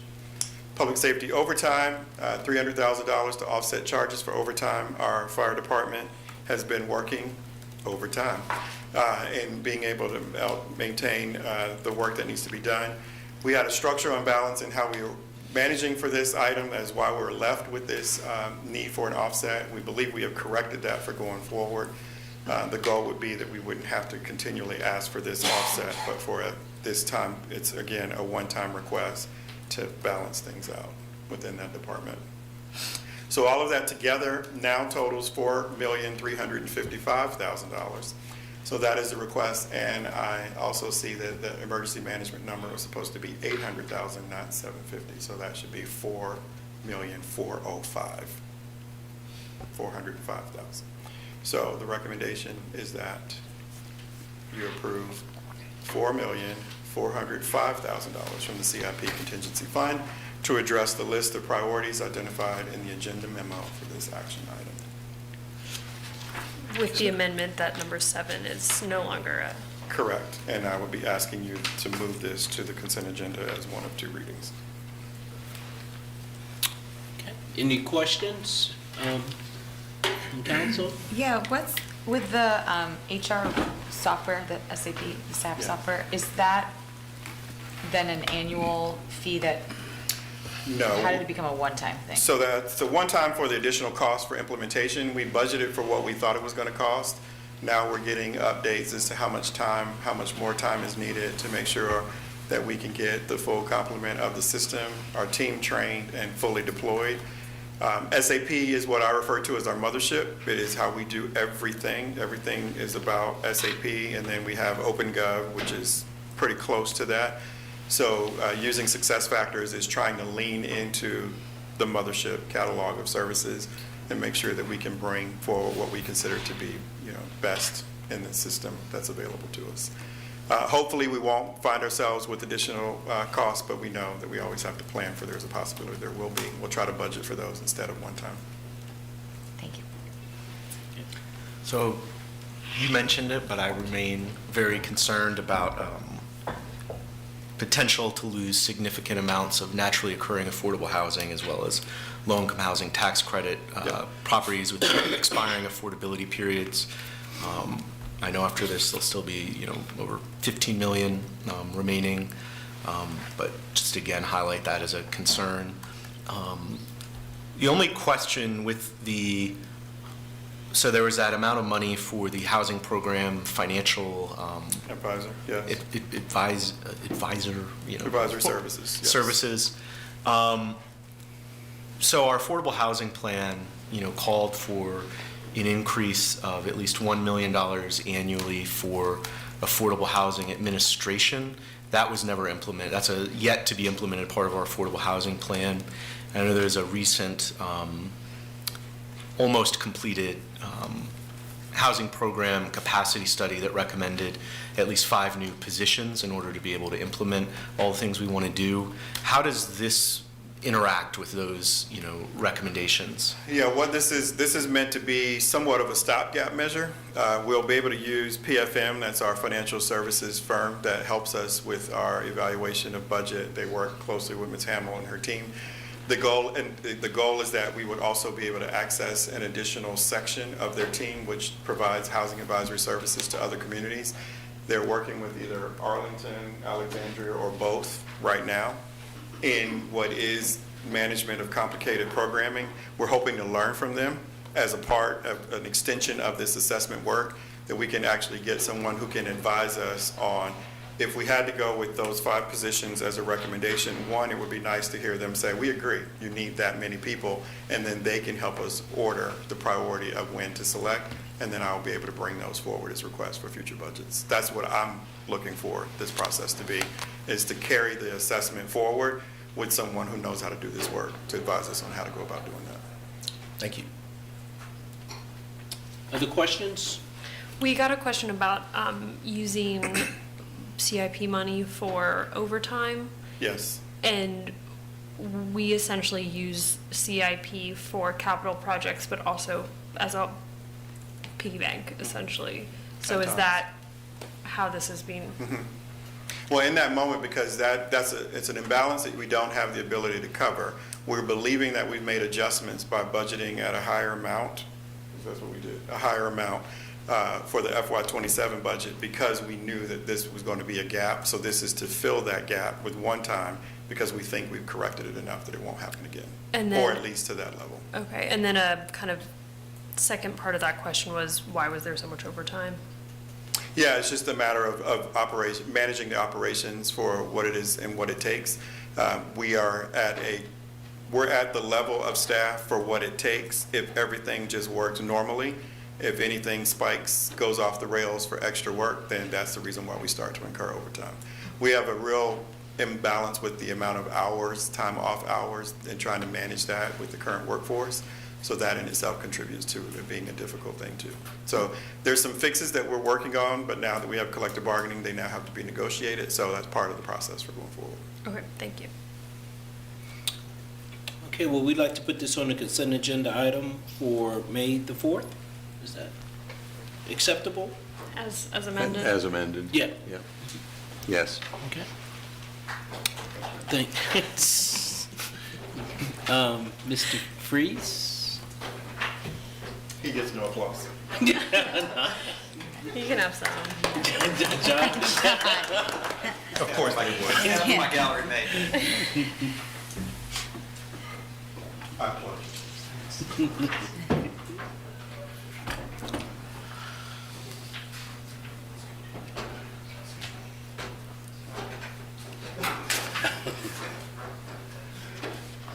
All right. I'm actually going to turn this one right over. No? Okay, well, I can start it off. Good evening, Mayor Wade, members of council. My name is James Freese, Deputy City Manager. This item, as it says in the title, is for CRHA's request to establish a new 501c3 nonprofit entity. I believe this is a general entity. You guys have seen in the past entities that are attached to specific projects, but this one would be a general entity.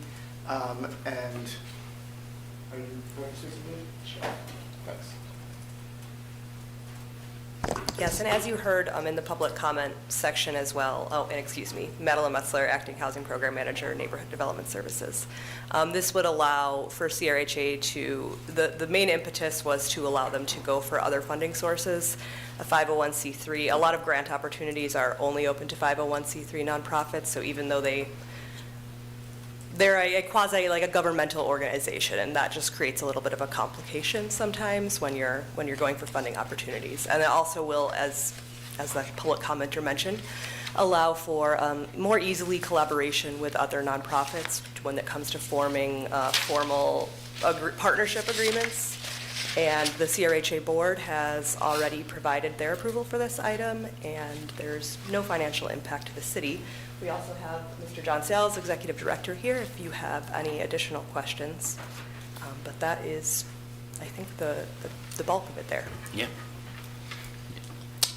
Thank you. Questions on formation of a nonprofit entity, 501c3? I'm surprised it hadn't been done earlier. Did you? Yeah. First of all, will the 501c3 be subject to the same audit requirements and so on that CRHA itself is subject to? Yes, we will. Okay.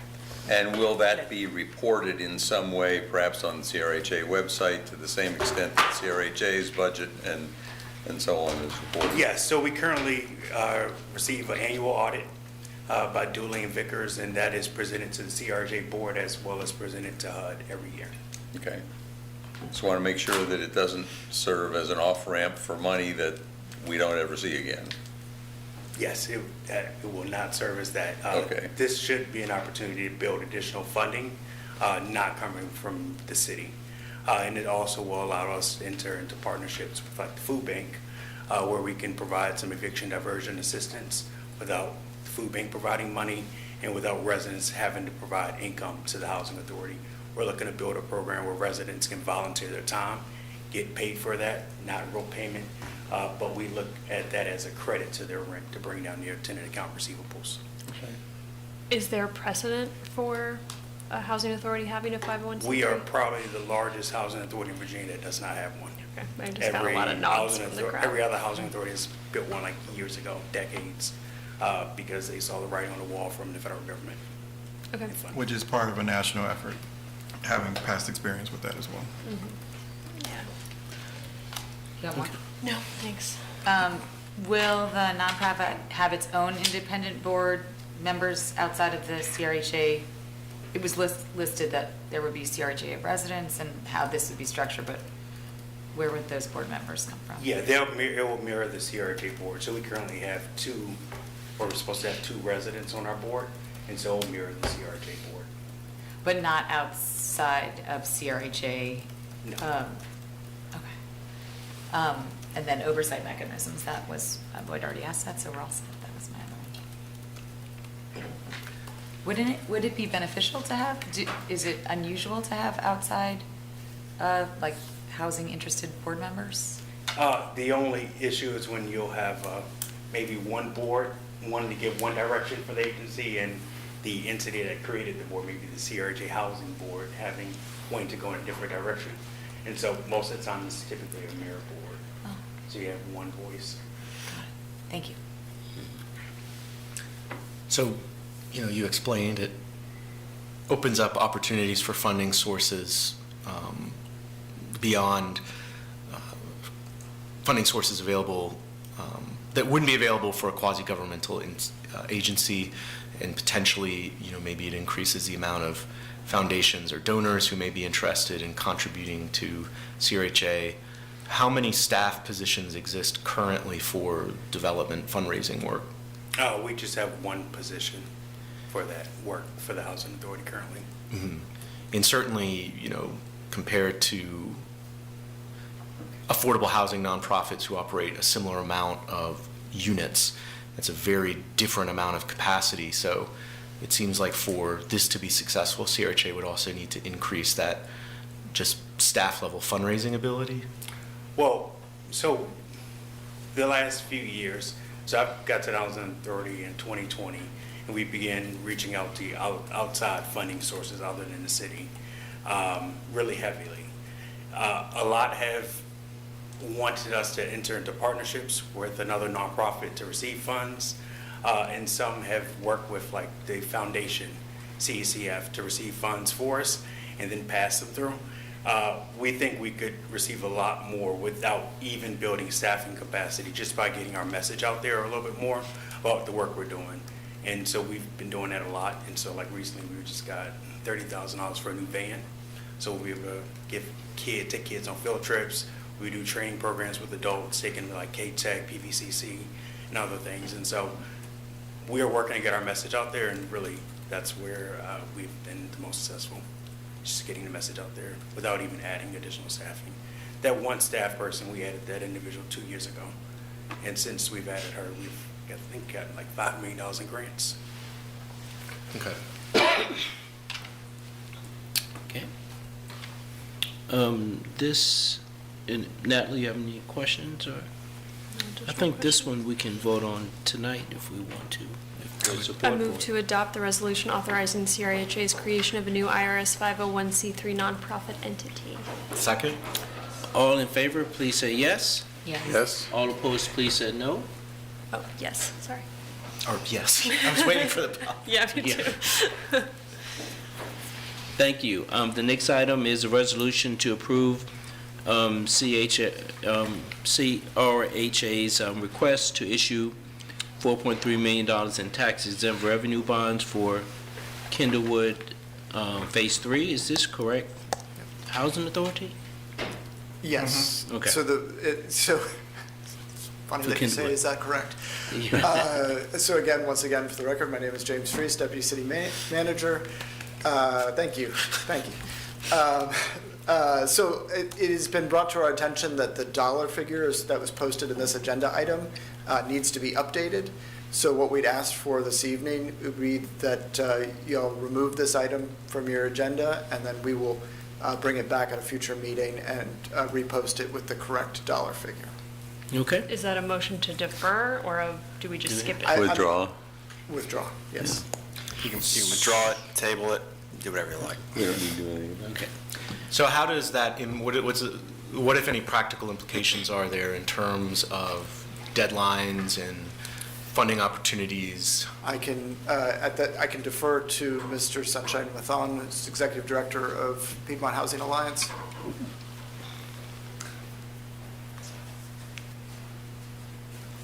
Good evening, Sunshine Mathon, Piedmont Housing Alliance. The reason that, just a little bit of background, the reason this was going to be a partnership with CRHA is it was going to be allow for a local housing authority to use that bond capacity. It wouldn't affect the city's bond capacity, but act as a pass-through from DHCD, the state's Department of Housing and Community Development, to do our 4% bonds on Phase 3. We were using that tool, or the goal was to use that tool to avoid having to post bonds through Virginia Housing, and it was an alternative strategy. The amount should have read $7 million. It was 4.3. It will affect our timing. This is sort of a last-minute misunderstanding around the posting. In order to be part of the local housing authority bond pool, we would have had to have this approved by April 30th. That won't be possible anymore. The backup plan is to go into what's called the governor's pool. The governor has a bond capacity as well. It looks very likely that we'll be able to succeed on that front, but there's a little bit of uncertainty just because we have less control over it, less immediate control over it. But this is the circumstance we're in. So, Is us voting on it preventing it from being ready by the 30th? It needs to read the 7 million. 4.3 million doesn't match what we need, so it doesn't do us any good. Is that the only adjustment? Yes. Yeah. And so, So. are you reading my mind? Yes. the reason why we have an agenda is so the public knows what is at stake and so they can come and comment on it, and somebody might have a problem with 7 million who doesn't have a problem with 4 million. Mhm. So by not advertising that properly, not having it in the published agenda, the public does not know. It's a risk that you run. Now, council's free to make another decision and vote on it with a 7 million figure. You could amend the item to make it 7 rather than 4. However, you do run a risk of a claim against the city. We failed to adhere to FOIA. Understood. Thank you. Yeah. So, as I understand it, anyone can correct me if I'm wrong, this is not a mistake that was made by city staff. I don't think it was a mistake made on PHA. But I don't know everything that happened, but this is pretty much an unacceptable position to be in, I would personally say. I'll just say that. And, does it rise to the level where there would be value if council is open and able to doing it, to have a special meeting that could last 5 minutes where it's voted on? Is the impact in terms of potential delay and cost increases on your end worth considering that over the next 10 days? That is an option I had not considered. The short answer is that it would bring certainty to the bond issuance, where if we did not do that, we'd rely on the governor's pool process, which is not certain, but has likelihood.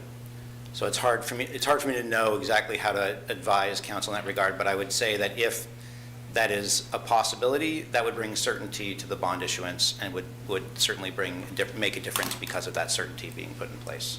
And that is enough advertising time. That's my understanding, but I think it's 3 days for a special meeting, but I would check before we did it, certainly. But in April 30th is the relevant deadline? Correct. Well, I would say I would be open to it, because I think I know it's really, really annoying, but maximizing certainty is always ideal, especially in projects with this much complexity and interlocking funding sources and impact. And I don't know everything that happened, but I would be curious to learn exactly how this happened and who is at fault and why, because this is unacceptable. So your correction on this matter would be that you would be calling a special meeting. We need you to identify when we could do that in order for Ms. Thomas to basically publish an agenda with this single item, and then you all convene to hear that matter. Preferably early next week at the latest. Yes. Yeah, it's I'm in town. Should we do that now, or should we send an email afterwards? Nah, I think we'll let the mayor coordinate calling a special meeting for you all. And should be necessary, there can be 3 in person, 2 virtual. Just, I know schedules will be weird. Yeah. Yeah. Okay, so we will have a special meeting before April the 30th on this item, on item 17. We're now to item 18. Good evening. Ordinance allowing modification of the terms of 501 Cherry Avenue loan agreement. Yes. So at your last meeting, City Council authorized City Manager Sanders to sign a loan agreement with Piedmont Housing Alliance related to the 501 Cherry project. This item before you represents essentially a modification to that authorization. It's an ordinance that would authorize the city manager to provide for that loan agreement to allow PHA to use some of those funds for acquisition of property. So as noted in the staff report, it's been city's typical policy that we only provide funds towards construction costs on a reimbursement basis, or to essentially buy down the affordability level of a unit. In this case, because being able to use these funds towards the acquisition of the property would result in a substantial overall project savings, staff is offering and recommending that the city manager be authorized to allow some of these funds to be used for property acquisition. Again, Executive Director of PHA, Sunshine Wathan, is available to answer any questions that you may have for him, and I am here as well. I'll start down here. Michael, do you have any questions on this? So I know we've discussed this before, but just for the public's benefit, is this change just for this specific policy, or is it kind of citywide, allowing it as a potential activity? No, only for this project. Okay, and that's something could be, We could have, there certainly could be future discussions around the policy itself and how it might apply to other projects. I think we're open to looking at that, but for right now, this evening, we're looking at this project alone. sure. Got it. I think it's worth thinking about, but citywide, but I know we're just here tonight.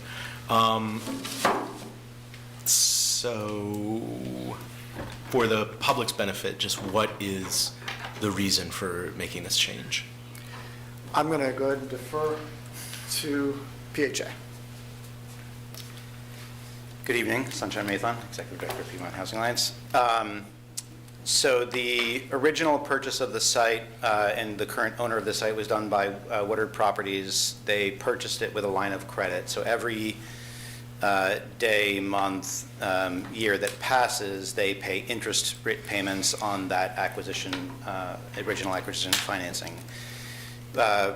Recently, we've had a delay in the start of the construction of the project. The equity investor has pushed us to the next bond round, which will be more towards the September-October timeframe. Unfortunately, it's incredibly frustrating for us and every person and organization on the partnership, but it's outside of our control because that's another 4 months of potential, 4 to 5 months of potential accrual of interest payments on the acquisition cost that Woodard originally made with using debt.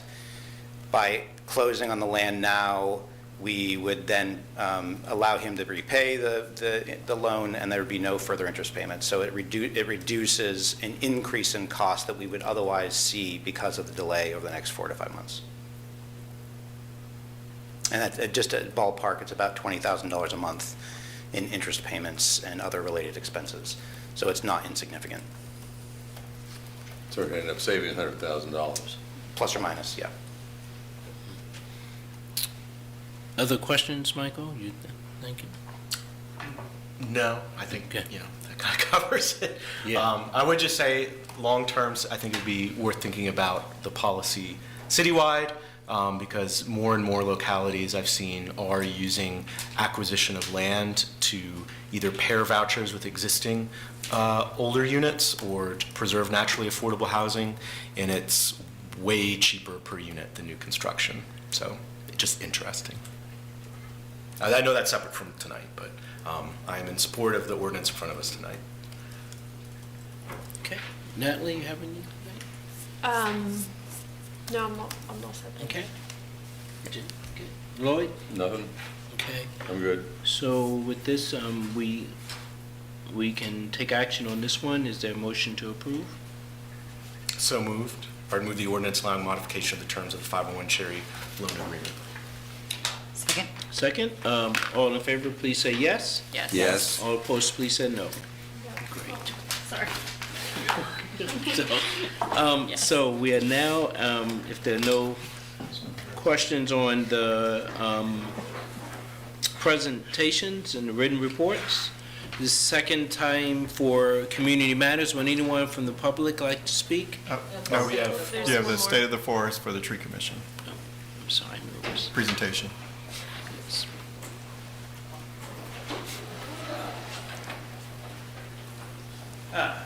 Good evening, Mayor Wade, City Councilors. My name's Stephen Gaines, Urban Forester at Charlottesville Parks and Rec. I am just here to introduce tree commissioners that are going to talk about the State of the Forest address that we do every year, a little bit later this year than usual. And before I do that, so Susan McKinnon's the chair. We've got Hannah Brown and JD Brown also making the presentation. I would just like to add that this particular report, and you should have a text report as well, but this took a lot of effort, and so we would very much be happy to hear questions and feedback because we worked hard on this one. So thank you. Thank you.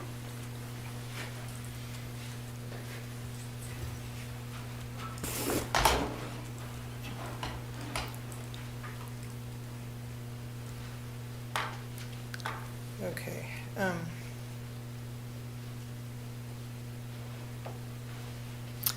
Good evening. Good evening. Mayor Wade and council members. We are, the Tree Commission thanks you for the opportunity to present our annual State of the Forest report this evening, and you've already been introduced to the two other presenters that we will be working with today. Okay, so, oops.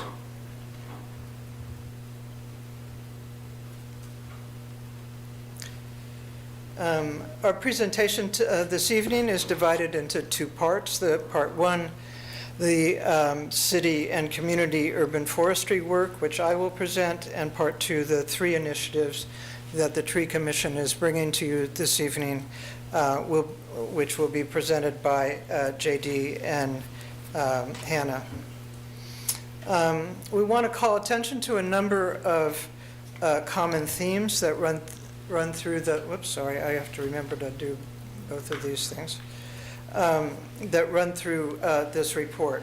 First, the multiple threats to the health of our urban forest from climate and environmental changes, from diseases and pests, invasive vines, and from in the process of development projects.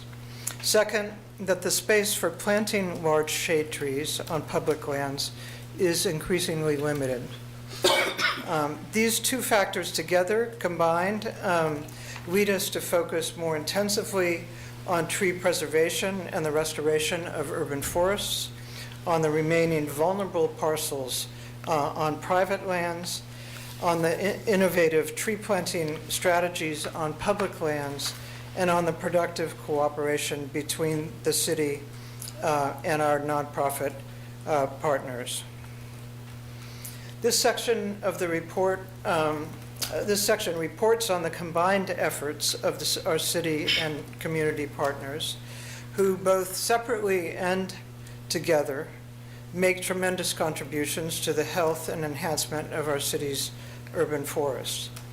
The community organizations that have primary focus on tree work in Charlottesville include the Charlottesville Area Tree Stewards, Relief Seaville, Rivanna Conservation Alliance, and the newly formed Charlottesville Invasive Plant Partnership. Several things to point out in this. We've sort of collected a lot of the charts in the report. So there's several things to point out in this summary of tree plantings and removals. Here we're talking about plantings of 1 to 2 inch caliber trees, not seedlings and saplings. This past fiscal year, the city planted 133 trees and removed 64 trees. Notably, this is the lowest removal rate in a couple of years due to the abatement of the emerald ash borer infestation.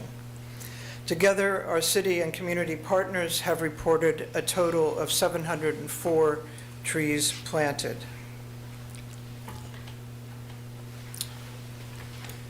Two things that are not captured in these report numbers. One is the number of trees planted and removed on private properties by individual landowners and in the course of larger development projects. Another is when trees are removed, when the trees removed are mature shade trees, if they are replaced, they'll be replaced by young trees that will take some 20 years to grow to the point of providing significant eco-services. However, a couple points to note here. First, with the addition of the new zoning inspector in NDS, a man named Oak Bradshaw, for whom we are very grateful, we hope to get a better handle on the overall number of trees planted and removed during development projects, and also as a result of the tree removal permitting process. Secondly, both the limited public land available for planting large shade trees and the loss of mature trees due to environmental and development pressures make it doubly imperative to focus on the preservation of mature trees on both public and private lands. Did I get?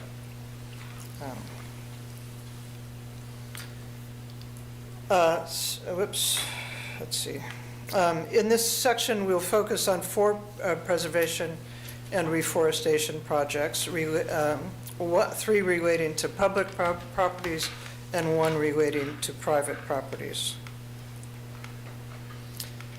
Okay, once planted, of course, there are a tremendous amount of work involved in maintaining healthy trees so that it can grow to maturity, mulching, watering, pruning, disease and insect control, and clearing invasive vines. Here we're primarily looking at those city efforts relating to pruning and disease control for trees on city property. The chart shows that care was given to at least over 400 individual trees, and this year was the first year that the number of trees pruned surpassed the number of trees removed on city properties. Again, a sign of an increased emphasis on tree preservation. We'd also like to give a shout out to Relief Seaville's innovative tree preservation program. This endeavor, which is funded by a 3-year grant from the Virginia Department of Forestry, is focused on the preservation of mature trees in high heat index, low canopy neighborhoods in Charlottesville. In the fiscal year 2025, Relief treated 48 trees in Fifeville, offering free pruning, disease and pest treatment, and invasive species control. Turning to the downtown mall trees, the vibrant social life on the downtown mall would not at all be possible without its beautiful groves of willow oaks. However, these willow oaks are declining due to the environmental stress and the deteriorating underground infrastructure that supports them. A number of these trees have already had to be removed due to the danger they pose to both people and structures on the mall. Wolf Josie Landscape Architects have created an incredibly detailed and impressive management plan adopted by the city, outlining the steps that will need to be taken in both the short and long term to support and revitalize the tree canopy and the integrity of Halpern's overall design. So on the 50th anniversary of the founding of the downtown mall, we wanted to call attention to the fact that this plan, the implementation of which will be so crucial to the continued vitality of the downtown mall, remains unfunded. Therefore, our first recommendation is for the city to support both grant funding and annual city budgeting in order to finance all phases of the downtown mall tree management plan. Regarding invasive species management and reforestation projects, here we're focused not on the number of 1 to 2 inch caliber trees planted by the city on land that's already clear and open for planting, but on the larger swaths of forested land and trees that have been swallowed up by invasive vines. This work involves clearing often acres of land from invasive species and either rescuing mature trees and or planting seedlings or sapling trees in their place. In the last 2 years of the city's remarkable reforestation efforts, alongside with the Rivanna Conservation Alliance's impressive work in both Riverview and Penn Parks, more than 42 acres have been cleared of invasive species. And here you can see one example at the Sunrise Elementary School, a kind of before and after example of that clearing. And around 2,478 seedlings have been planted, and hundreds of mature trees have been liberated. Here's another, whoops, sorry. Yes, this is another example of the restoration of the Riverview Park restoration, before and after photo of that. Well, Steve Gaines and Parks and Rec are doing an extraordinary job of reclaiming our public forested lands from the grip of invasive vines. This does not touch the 80% of private lands in this city, which are likewise bedeviled by invasive vines. So in late 2024, we started CHIP, this Charlottesville Invasive Plant Partnership, which includes urban forestry, the Office of Sustainability, the Tree Commission, and our many great nonprofit partners, whose names are listed in this slide. While our broader mission is to inspire awareness and action to protect native species from invasive plants, we have chosen to focus first on the problem of invasive vines on trees. So last year we started to work with two neighborhoods, Kellytown and Little High, and together developed what has become our basic program, which is basically we do a walk or meeting with the neighbors to figure out what their problems are, how we can build a strategy to deal with them.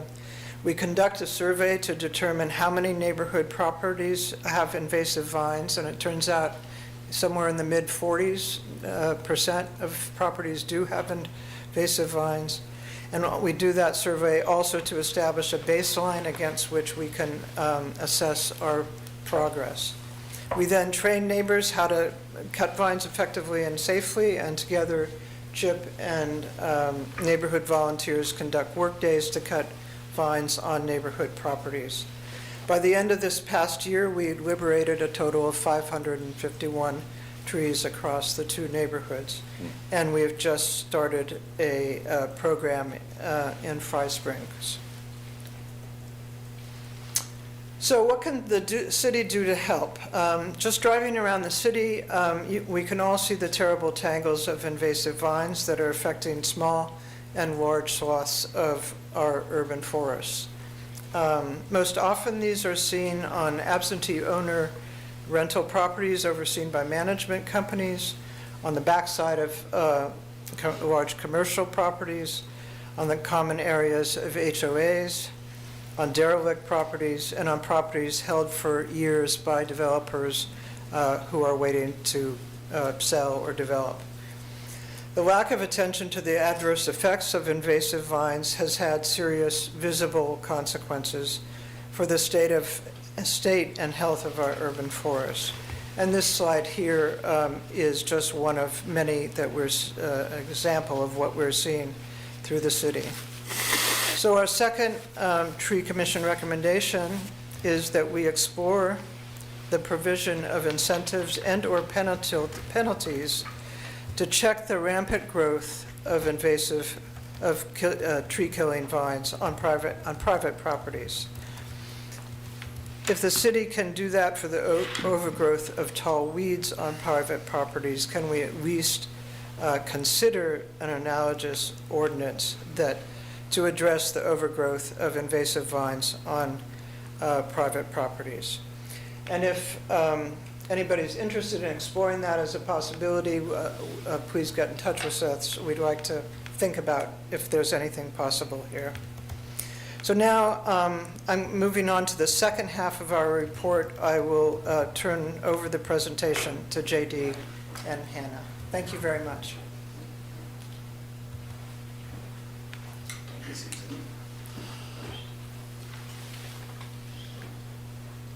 Great. So my piece of it is a small piece, but an important piece. So part of the emphasis, and Susan alluded to it a few different times, is the value of mature trees. So how do we prioritize that in our planning process? So we like the planting of new trees, but the mature trees provide exponential benefits in terms of, the health and well-being that we derive from these trees and the investments that we derive for our whole community, but as well for those individual property owners. And in the urban environment, we lose those trees pretty rapidly, especially in the large development process. So when we plant new trees, within 10 years, we're losing about 2/3 of those trees. There's just tremendous turnover in the urban environment that leads to the loss of these really valuable assets. So in response to the loss of some mature trees, we reached out to the city with ideas on how do we maximize the preservation of these really important assets. So a few different ways. One is to update our administrative guidance. So specifically during the development process, identifying at the outset that we have mature trees on the property and planning for that, not envisioning these as blank slates when we're doing our development.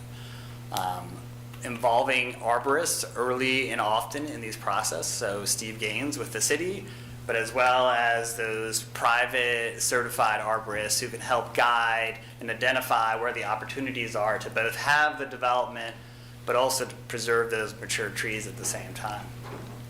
The city adopted a tree removal permit requirement in the last few years, but it's remained kind of stalled at the gates because we really don't have that visible to the public. It's not communicated well to the public. If we take advantage of that, that will be a really critical tool for us for assessing what's happening on private property, right?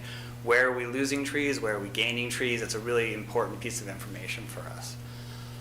Last year, we presented on opportunities to update the stormwater fee to better preserve mature trees, and that's something that we repeat in this year's State of the Forest report. But there's opportunities there to really put the emphasis on using that stormwater fee and the incentives that it provides to encourage the preservation of mature trees and reward that when that's done, because it's of the valuable process that they provide in terms of stormwater capture. There's a variety of incentives that the city can consider. Cities around the country have put in lots of different incentives that balance all the objectives that the city wants to achieve, whether that's increased density, but combining that with flexibility to allow for the preservation of mature trees at the same time. There's also a variety of things that the city can advocate for at the state level in terms of additional regulatory authority. So putting this all together, one of the things that we'll be working on over the next year is a tree preservation guide. This would be done in concert with the local development community, so we can identify opportunities that are achievable to preserve mature trees using all of the kind of resources and incentives that we have in place right now.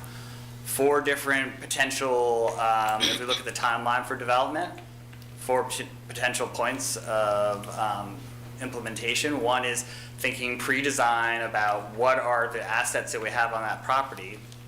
So when the development starts, we already have taken that into consideration. We're designing our buildings, not again as a blank slate, but taking into consideration how do we preserve these trees. A variety of different things that we do during construction to protect those trees, and then post-development, what's the long-term maintenance, how can the city provide technical expertise to assist in that process. So in summary on the mature tree part, the recommendations from us are updating the city guidance and administrative materials to really emphasize the preference for the protection of mature trees, engaging a broad range of the public in this process. So that's really kind of half of this effort here is this tree development guide to talk about how we do this. And then when we have successful efforts, documenting that success. So using those as the case studies going forward so that when we do have opportunities to protect mature trees, that becomes the playbook for how we do that in the future. So thanks very much. So now I'll turn it over to Hannah Brown.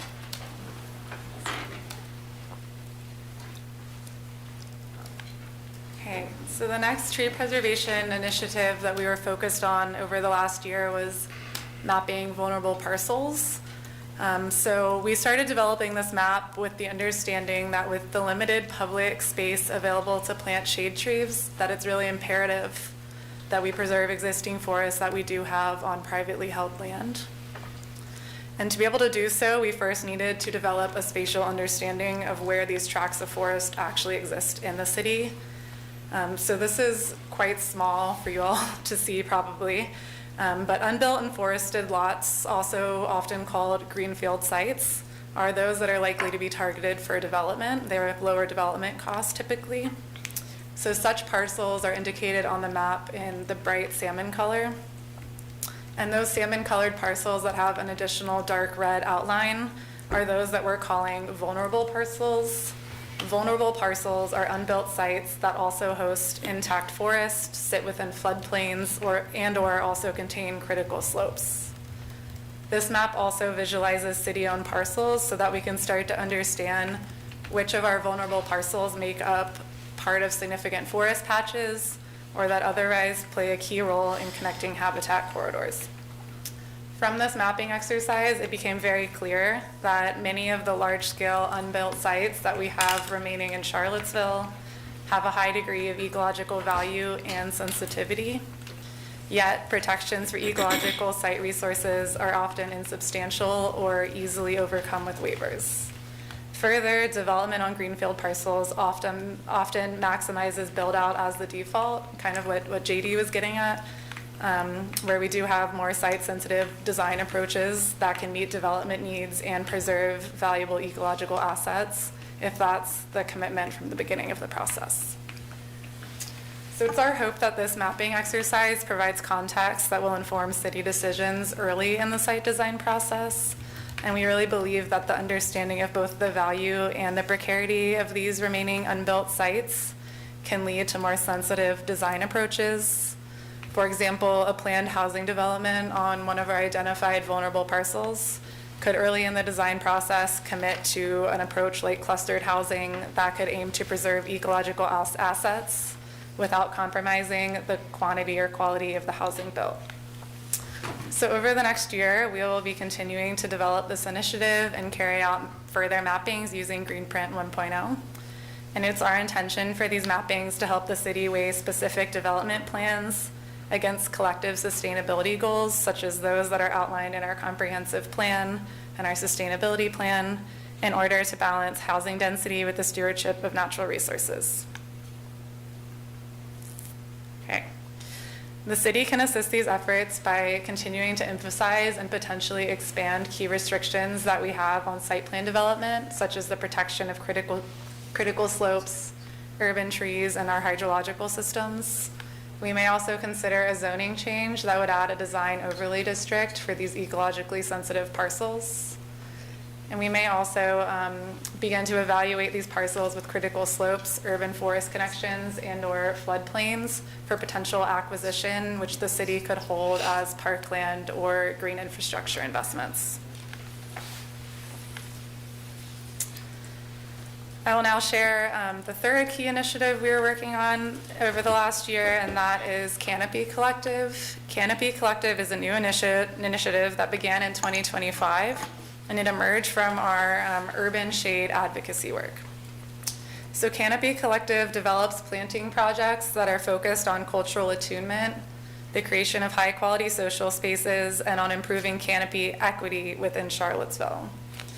So many publicly owned lands have extensive areas of paving or turf grass, examples of which are shown on the screen. These extensive turf grass areas create maintenance burdens for city staff while providing little or no contributions to stormwater management, biodiversity, shade, or resident usability. The images on the screen show such examples at Charlottesville High School, 6th Street, Tonsler Park, and Tall Oaks Elementary School. So pilot planting projects on these and other underutilized city lands could increase our tree canopy, model sustainable practices, and create immersive spaces for residents' use. We've identified 3 types of opportunity sites for pilot projects within the city. The first is sites within neighborhoods that are experiencing shade inequality and are thus disproportionately burdened by urban heat. These include 10th and Pades, Star Hill, Fifeville, and the Meadows neighborhoods. The image on the top of this slide shows an unbuilt parcel in 10th and Page, which could provide an opportunity for culturally attuned tree plantings that provide much needed shade. Pilot projects in these neighborhoods would engage neighborhood leaders and residents to co-design plantings that align with each neighborhood's distinct cultural landscape. The second type of opportunity sites are those in the downtown core. Downtown is one of the hottest areas in the city, and the city owns several primarily paved lots in quite visible locations, such as the one shown here next to the city market. These sites could offer public space and green infrastructure, potentially in the form of temporary installations or pop-up parks. These high visibility sites have the opportunity for demonstrating both the value of and alternative approaches to planting in our constrained urban context. The third type of opportunity sites are schools and parklands. Recreational and educational spaces are really an ideal opportunity for fostering youth connection with the natural world. Canopy Collective envisions transforming oversized or underutilized turf areas into plantings with an educational bent. The image at the bottom of the slide shows a courtyard at Charlottesville High School. We like to imagine if this patchy grass was instead planted in a way that evoked the specificity of a regional forest.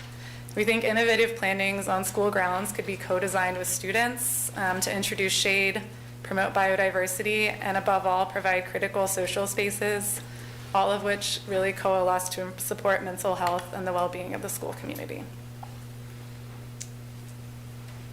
So as mentioned, Canopy Collective is a very new initiative. It's only gotten started in the last year.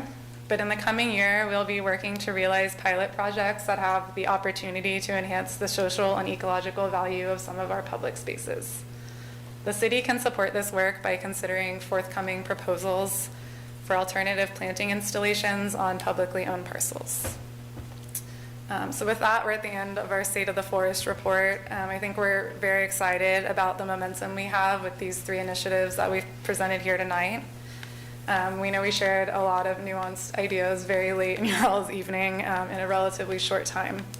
As we continue to move forward each initiative, we'd value the opportunity to have a working session with City Council in order to discuss in a greater level of specificity each of these initiatives and to collaborate with you all on advancing these projects. Thank you for your time and attention. Thank you all. Thank you. Great job. Thank you.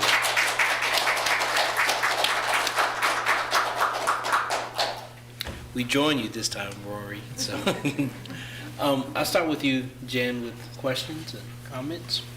Yeah, thank you so much for this. I can only speak rave reviews for CHIP. In particular, they have been so helpful on private property projects that I've been associated with them, and just volunteer days. It was only then that I realized how destructive, invasive plants can be and the harm they can cause to neighbors and other private property and how quickly that can happen. So shout out to Chip and all the work that they do. And I am curious about some of your recommendations and would love to continue that conversation and explore what options we have. I did have a question about the downtown mall trees, and I think I must have just misheard it, but we did have in the budget the $4.5 million for the downtown mall tree stuff, right? In the capital budget. Yeah. Phase one got approved with this year's for next year's budget. So we are busy planning on phase one. Just phase one. Just under 600,000 for any work, and then the following year, that's where construction will occur. Okay, that's where was it was the million, 4 point something million? Was that a number that I made up, or that's all the phases, or? That's all the phases. All the phases. Yeah. Okay. Can you say those numbers more loudly? Oh, sorry. So what the Parks and Recreation Department requested was funding for phase one out of the downtown mall tree plan. So we strategically put it in 2 years, where the first year will be A&E work, meaning we have to get a consultant to come in, get us to construction drawings, and then from there, we are also requesting for construction dollars in out years so that phase one can begin. Very good to hear. Thank you. Thank you. No? Nothing? Thank you. I want to echo Jen's comments about Chip, and just the pictures of the invasive species removal was awesome. As someone who has picked ivy out of my own backyard and had sore hands the next day, I know it's a big job. And I've also attended a neighborhood association meeting to share how to do that with the community, and it's great to see that engagement and getting out there. The one thing I kind of found missing from this was a discussion about repurposing public rights of way for street trees, and maybe that was something that was looked into, but I'd be happy to trade a parking spot for a tree. And if there's any chance that, that is something you looked into, but there's utility problems or other reasons why that wouldn't work. But if it's not something that's been looked into, that would be perhaps worthwhile adding to the scope. Can you say more about what you mean by repurposing rights of ways? Yeah, so instead of reserving a 10 by 5 or 20 by 5 parking spot for a car, we could turn that into a tree. Right. Do you want to say anything, Steve? I can't think of too many situations in the city where that's actually come up as an option, but I would be happy to explore it. Okay, or if just keeping an eye out for where that's potentially usable, and of course there's utility and those sorts of considerations, and probably some road safety considerations, but knowing that trees provide a barrier to help pedestrians, shade, traffic calming, all the things you noted in that graphic, but instead of taking space away on the people side of the sidewalk, you can take some space from the car side of the sidewalk. Thanks. Okay. Michael? Well, echoes what others said. Appreciate all the work you've done for the public. In addition to the presentation tonight, there's an over 30-page report which is publicly available in our agenda packet if anyone watching is interested in reading more in depth the recommendations as well. And I know there was a lot of work in previous years for recommendations that the city still hasn't implemented. So a few questions, kind of echoing what Councilor Fleischer had asked. So there's $600,000 in FY27 for downtown mall tree management plan, $1.7 million the next fiscal year. What's the gap between what's currently in our CIP and what full implementation would look like?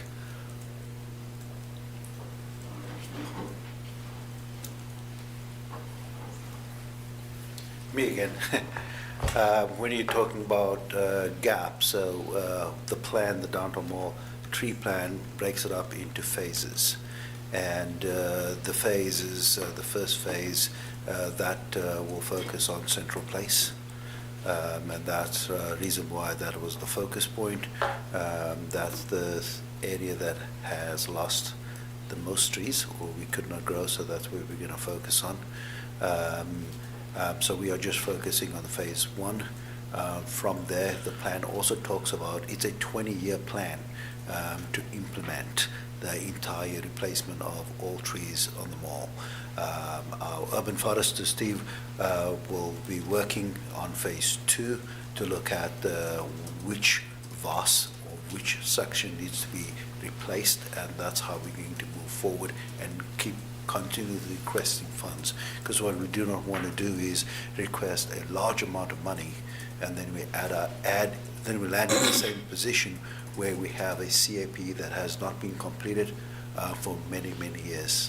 So we want to be very strategic. That's why we broke it down per the recommendations, where we focus on in phase one. Once we complete phase one, we analyze which trees are the weakest, and then we focus on the weakest trees to replace that. Mm-hmm. But so it sounds like phase one is fully funded. Yes. And then once it reaches the moment of completion or work on phase 2 could begin, those are the budget cycles when requests for that would come in. Yep, again, budget just got approved. Thank you so much for just the A&E. So we'll be coming back for the construction dollar figures for the next year. In the presentation, you all mentioned it a little bit, but I'm curious, what would involvement in the site plan process look like specifically in terms of having a role there to try to encourage mature tree canopy preservation? Yeah, so, I'm recognizing that the development process is a complicated one. Outlining, mapping so that we have the trees outlined on these site development plans so that we can see them and we can plan for them appropriately. I think a lot of what we heard regarding the development process is it's intended to be a multi-step process, but often development plans come, fully designed from the very first meeting. And so the opportunity to have, there be some consideration of what is existing on that parcel before the site development discussions get started is what we are referring to. So, I don't know, Steve, if you have more specifics on it. Sure. I would just add, in a lot of these situations, particularly with early phases of the development, the way the trees are actually represented on the site plans being drawn to scale, and they, in general, trees are usually the last thing on the list to really be factored into consideration, where what we're saying is that it should really be closer to the beginning. When you think about critical root zones and all the things that are involved with protecting that critical root zone, it has to be done early. Otherwise, you miss all the opportunities to save the trees.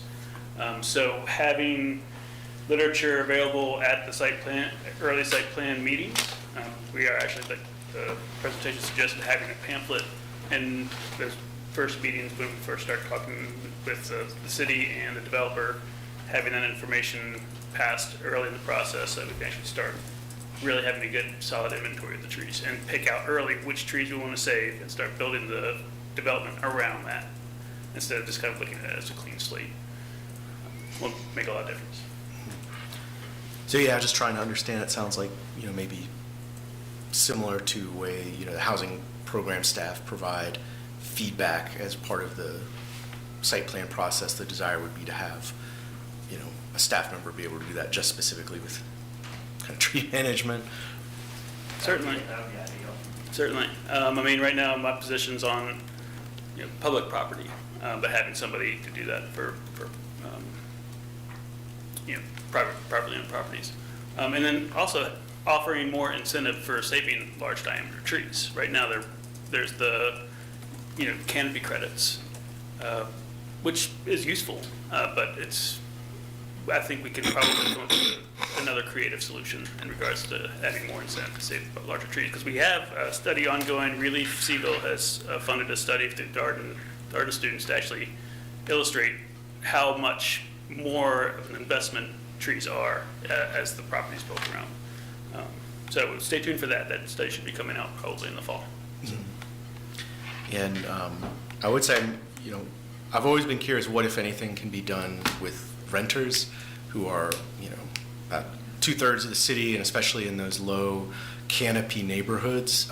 You have a lot of working class renters, some of whom may have been renting their home for a decade plus. Obviously a lot harder for them, if they're not owning the property. Are there models in other localities that have been able to kind of deal with that problem? I would say there's some solutions coming in regards to maybe maintenance programs for some of those trees so that we don't lose them as quickly. That's what Relief is doing, yes. And that's partially grant funded, but I've heard of, particularly, Washington DC had a program where they were taking money, like a couple of cents, 5 cents from phone bills or cable bills, and actually putting it into a tree fund for low-income neighborhoods, and actually using that to pay for tree work that was needed so that trees can be maintained. What we find is if trees aren't maintained, they need to be pruned. A lot of times a big windstorm comes, branches get broken, that's when infection sets in, and it just kind of leads to the demise of the tree. But if you are able to get in early and actually do more productive pruning, structural pruning, that goes a long way to actually keeping more trees intact so that we don't lose them as fast. And then, just final question, number of policy recommendations in the report tonight. There are policy recommendations in past years, not all of which were implemented. Obviously, council won't be making a decision on all of those tonight. It sounds like at this moment, there is not yet a process or timeline for when these would ever come to city council for a decision of saying yes or no to them. Yeah, so we kind of envision there's the short-term, medium-term, long-term policy recommendations, right? So the short-term would be these requests to update the administrative guidance, which is something that could proceed right away. In terms of kind of trade-offs like the stormwater fee, how that's structured and utilized, that's part of a much bigger conversation. And the tree commission would like to be part of that conversation. So when the city and staff for the city undertake that examination, it would be wonderful to have the tree commission or a representative be part of that conversation, which will obviously involve a public process as well. And then the long-term one is these policy recommendations that are not within the city's authority right now, right? So what do you want to advocate for in terms of new legislation that would give the city additional regulatory authority to work with? Joining with other jurisdictions around the state and asking for those things, that's well within the city's ability to do that. And we would love to make recommendations on things that the city might consider advancing. Yeah, well, as I understand it, both on the short, medium, and long term, there's not yet an expected timeline or process for council making decisions on those items, whether it be yes or no. So I will just say I do worry about the recommendations just kind of sitting on a shelf without even a clear answer about do they move forward, do they not move forward. So recognizing nothing's going to happen. We have met with NDS for an initial conversation, and it would be nice to have a working group where we could come formulate those policy recommendations and bring them back to you all. Would be wonderful. And if possible, I think especially for the three initiatives at the end, if we could have a working session with you all at some point to kind of explore different possibilities, before having to make any decisions on any of those things. That would be possible. That would be great. Because they're much more complicated than what we could present tonight. Well, I'd certainly be interested in getting there and having me a goal to get to that moment. I can't say tonight what that timeline would be, but we'll talk with Sam about a work session at some point. Highlighting it now. Yep, and I just had a couple of comments. You had mentioned you planted 64 trees and you planted 133. So you mentioned relief, and I know that they're on private property, but I know they work closely with you all. Is that including the trees that Relief planted? No, that's not. That's the city. Yeah, and so essentially there's a tree planting program, CIP program that I use to fund tree work. From that fund, we planted 133 trees. Usually it's closer to 170, but I intentionally decreased that amount and increased watering and maintenance. Things are getting hotter and they need to pay people to do that sort of thing. But those numbers do not include the Relief numbers or the Charlottesville Area Tree Steward numbers or the Urbana Conservation Alliance numbers. The 704 number includes all CATS and Relief and RCA. 700. Is RCA the free tree giveaway that Utilities does, or No, something that's different? that's different. A whole different thing. Actually, yeah, and that was, I think, closer to 200. They do a spring and a fall. They did a spring and a fall. Same chart. Yep. So yeah, there's lots of ways to get trees, and we do plant a lot. And this year was the first year we didn't remove as many. Great. Great. Thank you all so much. This is a lot of work. We really appreciate this, and this is one of the things that we do that when I talk to my colleagues in other cities, that they just don't get this type of information and this type of preservation that we do here. So I really appreciate it. Any other questions or comments? Thank you guys so much. Thank you. We are now, any questions on the written report? Did anyone have anything on that? Nope. If not, this is the second time for community matters. Would anyone like to speak? Yes, sir.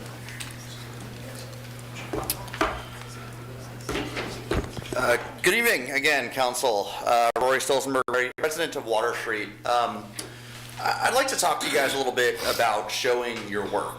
I think that I and maybe some others sometimes yell about showing your work and why it's important, or just saying that it's important, and we don't really talk about why.